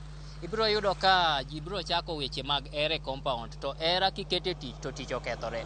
Koro mane momiya tiyoga gi joma chuo lilo, kogik sa mar tiyo gi joma nyiri, to gimbe gibiro bedo yorgi. Okaero mar kiko ji. Wagombo mondo government omiwa support mondo walok environment. Nekech yiende masani wapidho, gin yiende ma loso ozone layer, gi provide oxygen mabere compound. Wan gi yiende ma maintain facility mar soil, mok de keth low. Wan gi yiende ma kaka wan chikwa gi joluo, ne ok wadhi osuptal chon. To wagombo mondo yiende manosemu ka jomoko wang'o go maka, wachak waduog gi environment mondo jok maya piny ong'e yiende mag joluo pidho. Gima biro determine pesa ma compound ni golo en gik midwaro. Lum, wan gi lumbe ma bechgi opogore opogore. Wan gi kaka frog grass, wan gi Bermuda, wan gi Zimbabwe, wan gi Carabao grass, wan gi Asian carpet grass, wan gi Paspalam, wan gi Kikuyu grass. Anyinga Emmanuel Oluoch, asebedo katimo landscaping yare 2020 koya kuom engineer marwa Deka engineer. Nabedo ka nachako landscaping kana ne school e college Rogo University. Namanyo yo manya konyorago kane adhi jirani machiegni to nayudo ko timo landscaping. Tema chako ni bonya miya tich matin kana konyora e university. Koro mano yudo ka jo university 2020. Koro kama sabedo katiyo kode kana konyorago yudo nyuengo to koro no chako miya lake kana no ka plants mopedho gi kako timo chako miya machaka yudo skills manja sani koro oketa kaka foreman mare atiyo kode. Though atimo health records but koro sani awe health records matin nikech my source my yudo sani manya chiemogo through en. Monange landscaping nikech wiya be yote yo skills mitimo gi lwedo.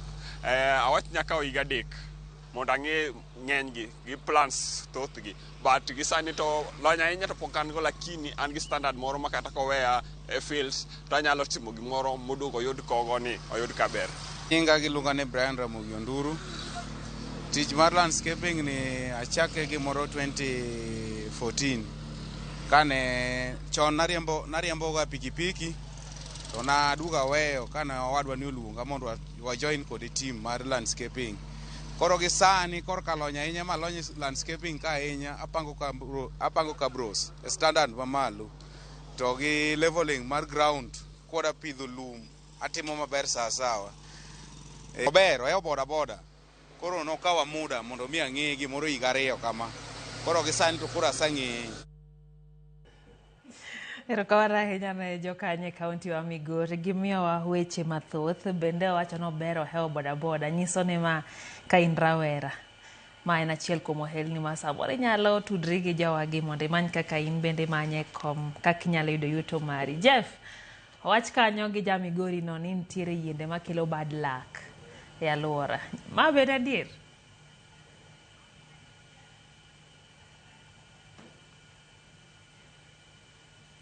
Jeff kinyalo winja achiel kuom weche mowachi koya e kaunti wa Migori. Awinji. Ne nitiere yiende moko ma samoro kelo bad luck. Ma be adieri kelo hawi moro marach e dala kopidhi. Awinji maber kabisa Lydia. Gima omako dhoga kendo momiyo anyiero kuma betene en wach gender equality ma owadwa nowacho kone kokeko nyiri gi chuo to jogo biro kelo relationship e tich.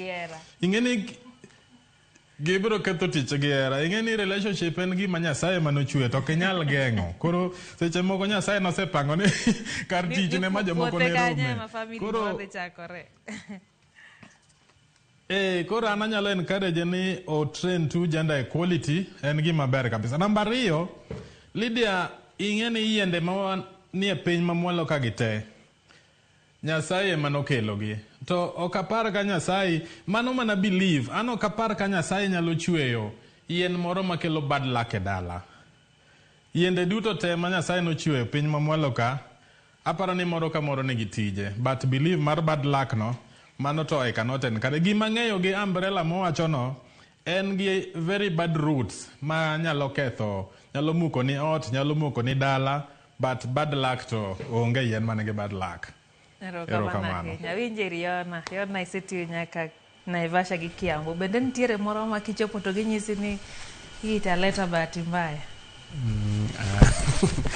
Ing'eni nitiere gimiluongo ni belief. Lydia, nyadi mang'eny ka ng'ato oseketo pache e gima oparo ni nyalo timore kata gima nowinjo kumoro to kanyo mano gima ok inyal gole. Koro an gima ng'eyo yiende ma maybe wanyalo avoid pidho e compound kata kuonde mopogore opogore gin yiende ma seche moko shade ang'owa gigolo itgi. Mane momiyo wa recommend wan kaka professional landscapers ni nyaka iketa yien ma kogik ndalo oro to en o remain the same. Ok ni kogik ndalo oro koko chako golo itene mondo timre nade omany ways mondo omany ways of survival. Koro gimoro amora ipidho mana kama owinjore. Amor ka kijana no ogolo types of grasses mipidho machalo kaka arabic, kikuyu mawacho ni nyalo pidh kuma koro ang'owa kuma koro ng'ich nitiere. Kasto kanyo bende wantiere gi zoesia grass mago koro ing'eni mago koro ipidho kuonde motimore nade mawuom.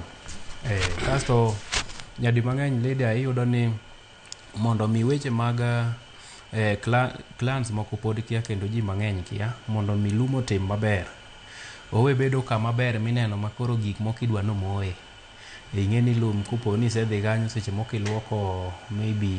iluoko basins ni moko to in koro lum kanyo mineno ni kimoye to pod otuo mana koler kabisa. Okia ni omayo locha the sunlight kendo omaye koko ume to nitiere kaka oxygen ok circulate within the covered area. Koro mago ochako lokore rabuor ratong. Koro mago apani gik mowinjo bed ni wa consider. Okay. Millicent, wach bad luck ni bisero mokode. Bad luck ni tapani na belief different communities nitiere gi belief mopogore opogore. Nitiere jomokao kaka umbrella tree no endo ni okelo badla kaka jawinjo nendo wacho. Lakini gi pacha wuon okapar ka badla no nitiere. En mana ni nitie kaka ng'ato kawe ama owinjo kaka oganda machon ne wuoye wi that nini umbrella no endo. Mana wuon umbrella ka nena aseneno kuonde mopidhe en gi tipo maber sana. En mana ni tiendege mang'eni oti ka tiendege sudo kabisa makipidhe butot to tiende no nyalo dhi makata muk dier odi kata korot kama endi. Koro bad luck kanyo to okaneno ka en adiera. Ebe. Kamano Lydia. Pokaromogo as per say but mana kaka nyamera wacho. Yani joma chon ne giwuoyo ngero. Konyisi ni umbrella kelo bad luck. Ne okomi ni umbrella kelo bad luck ni kupidho. Gima ne gitemo avoid ni kik wapidh gi e dala mang'eny nikech mzizi margi ketho gik moko. Wach bad luck to onge. Kamano. To kamano ahinya dwani wakao yueyo. Olali Odhis wacho ni oneni Millicent. Tom Olali bende professor wacho ni twakie ber. Movin Nyarumba wacho kanyo ni en bende entiere kod moro ahinya kodi beach Jandhiwa wacho ni mano brother ne nano ka un gi support system kama ber ahinya. Jared Boss wacho ni Bell chairman oneni o makare. Hannington Bonyo wacho kanyo ni en bende owinjo e makare. Nitie kangeyo ni nitiere ng'ama iluongo ni Mwangi kae. Chairman ni Mwangi. Hannington wacho ni Mwangi awinji makare tich lero wuod bugo ero ka nyinge ni aneno ka ng'eny chairman. Haya, Andrew Okwach wacho ni entiere neno shemeji Millicent wacho kanyo ni oyie gi insight mochiwe business forum ni kendo wacho ni en twak ma hie ber ahinya. Elias Clement wacho ni twak ye mita ahinya entiere kodwa kanyo. Kaito Maravi Kevin bende wacho ni nitie kodwa. John David aneni kacha en bende kaachiel gi Son of Sugarland wacho na mos ne Ila. Ng'aluongore ne Ila ka okang'eyo. Erokamano ng'eni sani chal ka gima nitie nyinge ma utiyo godo chien kocha cha. Wayo matin mondo winjie thuond weche mag migago. Kwa duogo wadonje tielo mogik mar chenro mar siwende mar ohala. Kikidhi mabor.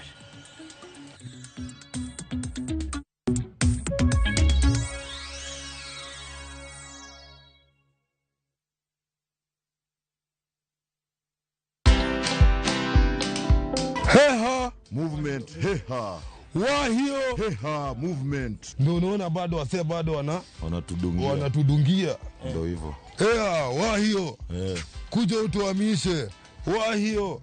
Tunataka utuwekee net. Internet. Wahio. Tudisainie logo. Wahio. Watch this story and more. Download the Citizen Digital app or visit www.citizendigital.com and find the Citizen Originals portal. Kenya's #1 app, Citizen Digital.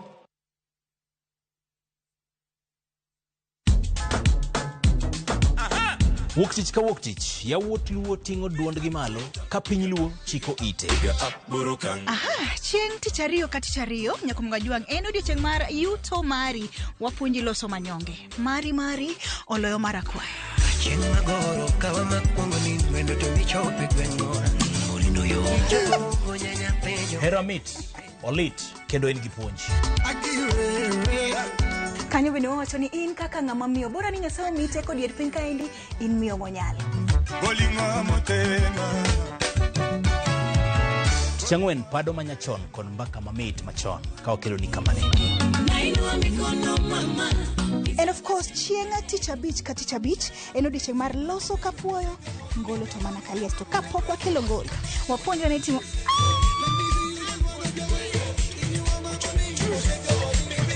Ma en Maknan.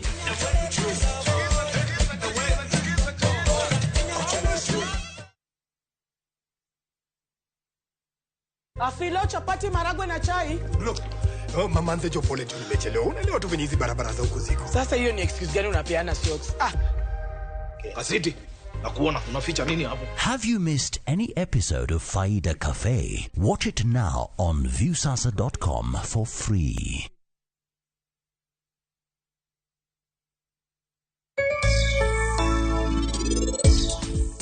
ing'eni katitemo na paka machal nade ing'e maber ni ok an ng'at maber kata kamane temo matek ahinya mondo iriwa gi pari ma osiep machalo nade ni.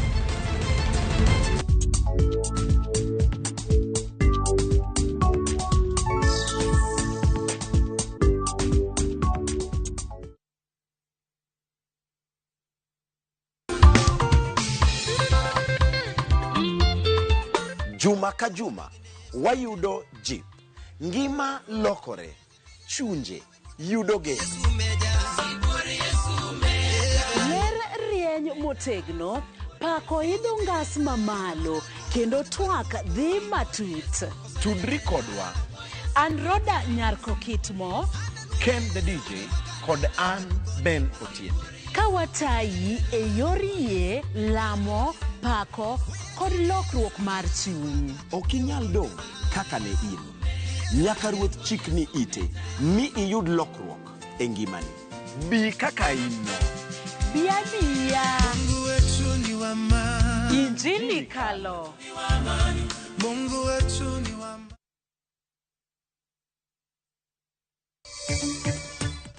With that in mind, Katiba Day, 16 years later, must be more than an annual anniversary. It must be a day of national accounting. Jatend piny William Ruto otelo ne nyasi mar dhialo higni 16 mar bedo kod katiba e pacho ka. See your neighbor's farm being harvested, you planted at the same time, you're okay, his is harvested, yours is not, because the legal it says. Board mochung' ne sukari e pacho ka ochiwo chik ne kembe sukari mondo chul gope jopur e thuolo mar ndalo 7 ma ok okalo. Kwayo sirikandwa mondo golnwa taka ni kae, taka ni hinyowa. Johala kod jodak e boma Migori ywak ni kuonde ma ichoke taka e boma ma Migori oket machiegni kod kuonde timo ohala.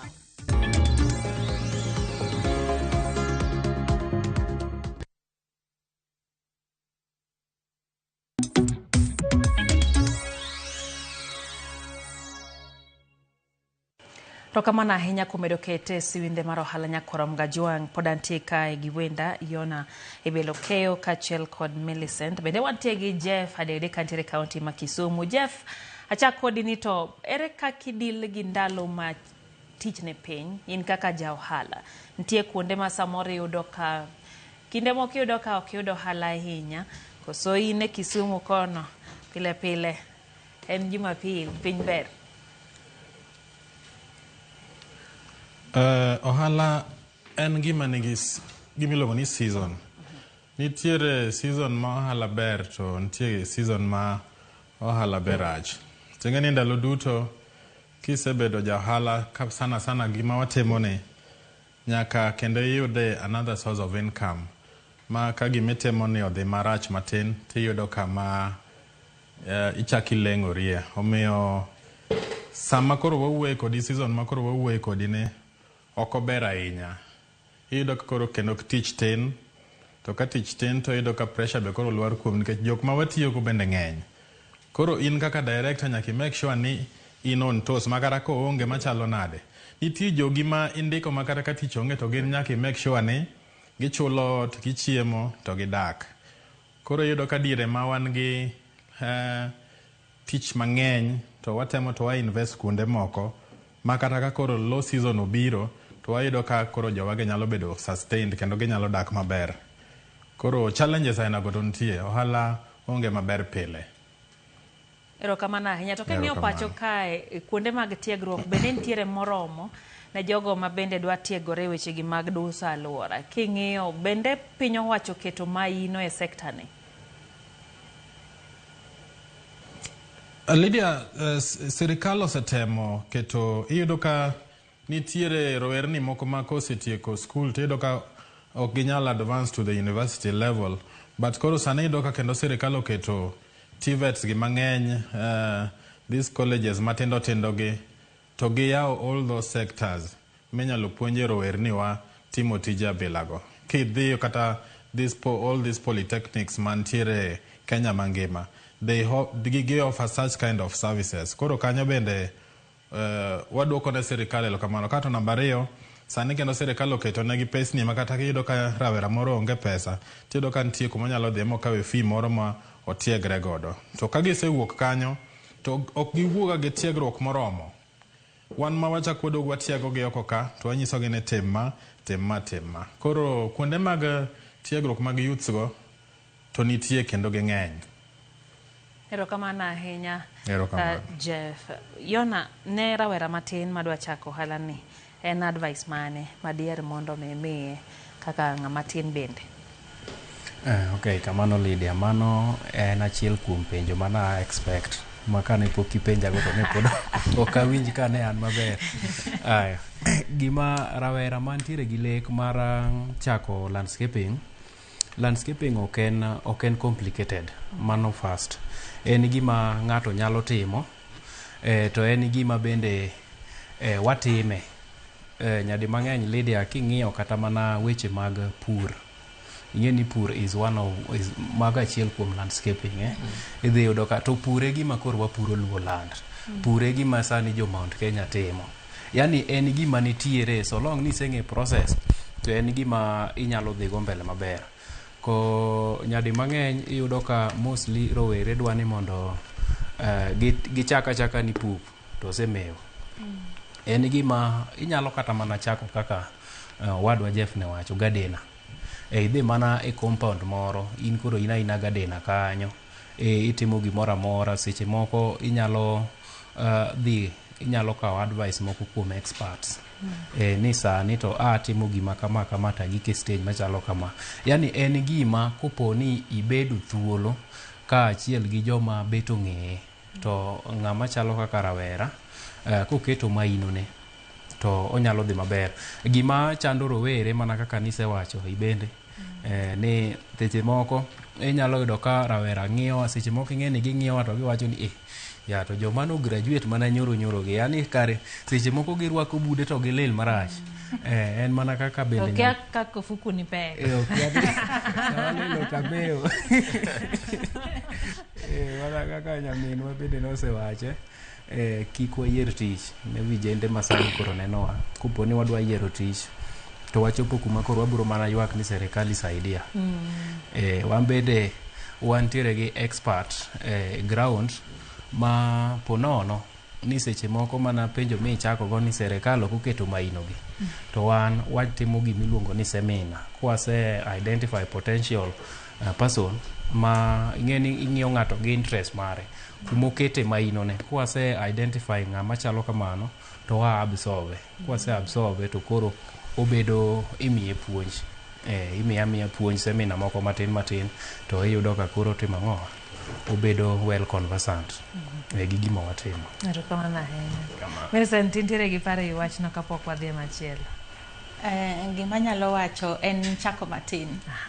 Yes, you start small. Anya wacho ne jo yawuoyi ma koka wuok piny, awacho ni Gensis, ichaka matin, ok ichak maduong', nikech kichako matin to odhi lokre gimoro maduong' mbele kaendi. Ipuonjori bende managing.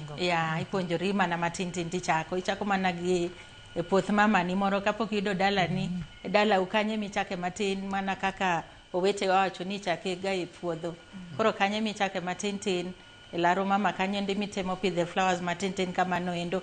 Basto kendi loke kaka hobby. Kikineni katimo kamae to adhi lil. Ng'ama nyako ni keto pedicure or manicure gigi kethore.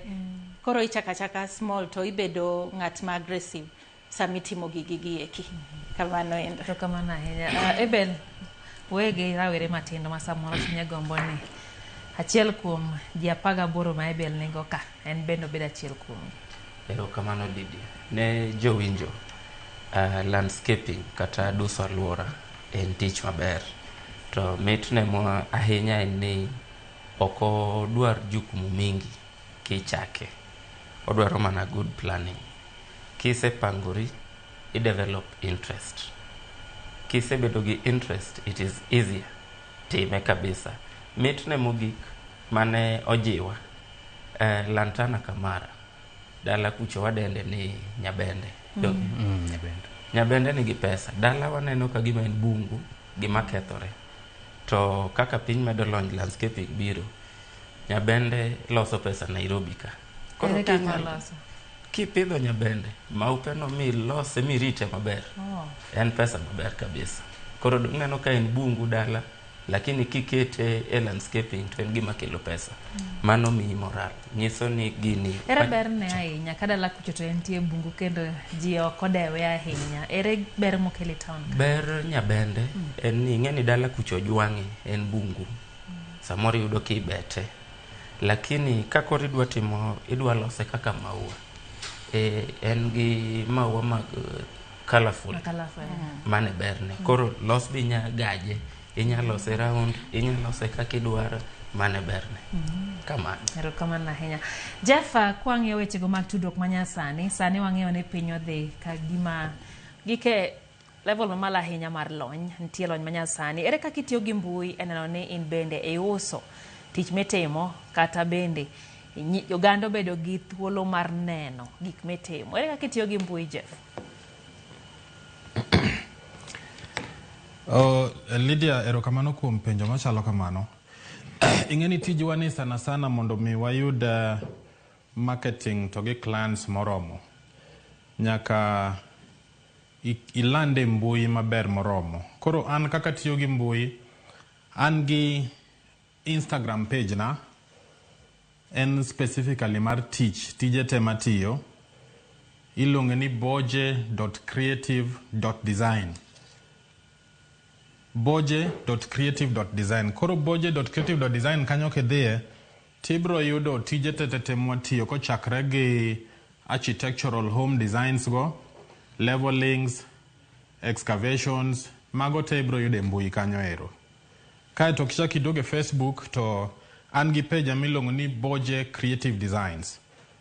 Boje Creative Designs kanyo be yudo ga koro walando tijewa e kuondego. Gik moko duto te mwatimo ibro yudo gi e mbui e both Facebook and Instagram.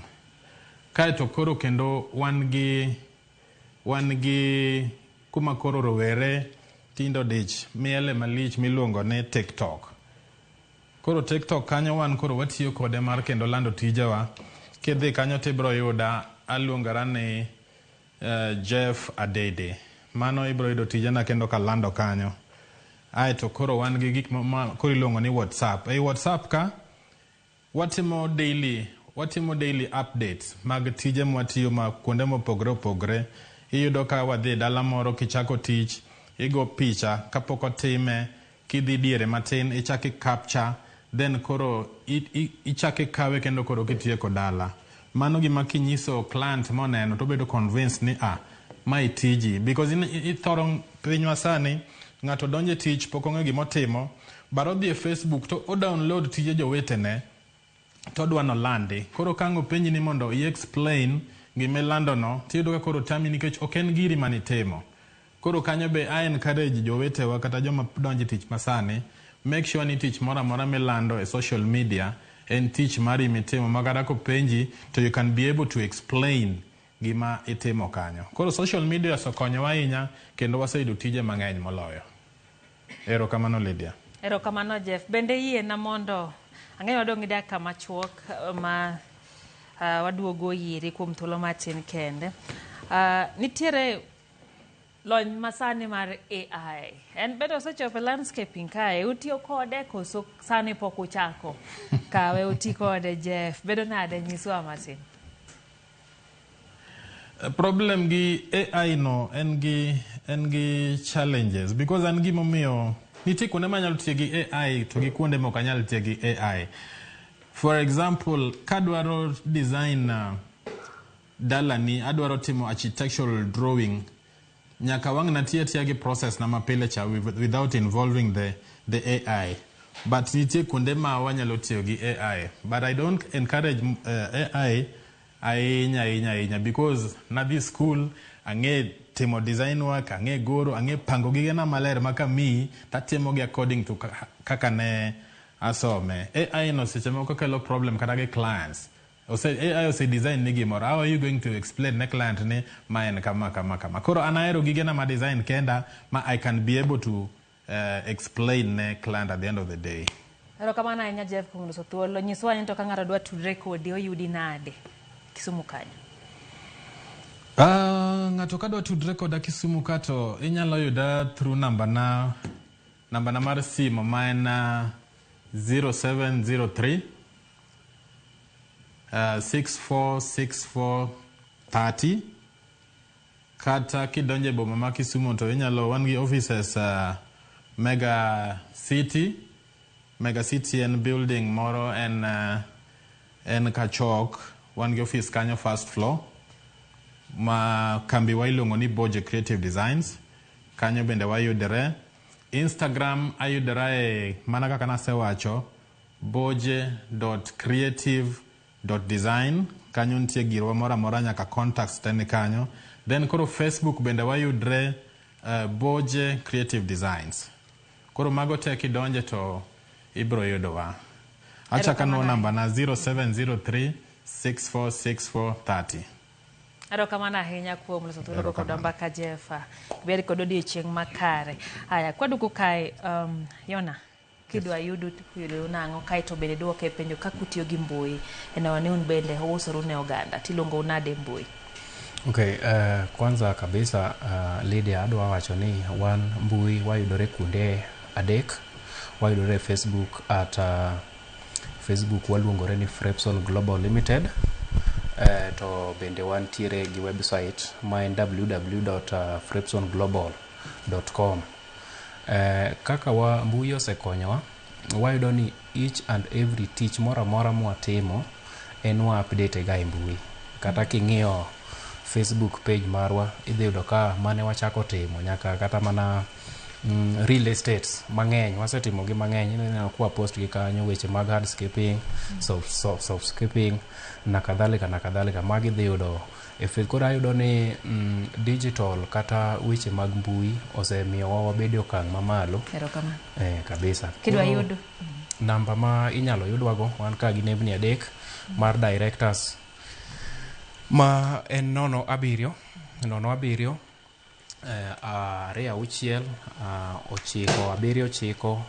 979 kata 0726 979 453. Namba machielo en 07 23 62 34 95 gi Kisungu en 0723 623495. Erokamano ahinya kuom kod mbaka. Millicent kidwa yudi to mbui ka intiere nyalo wacho.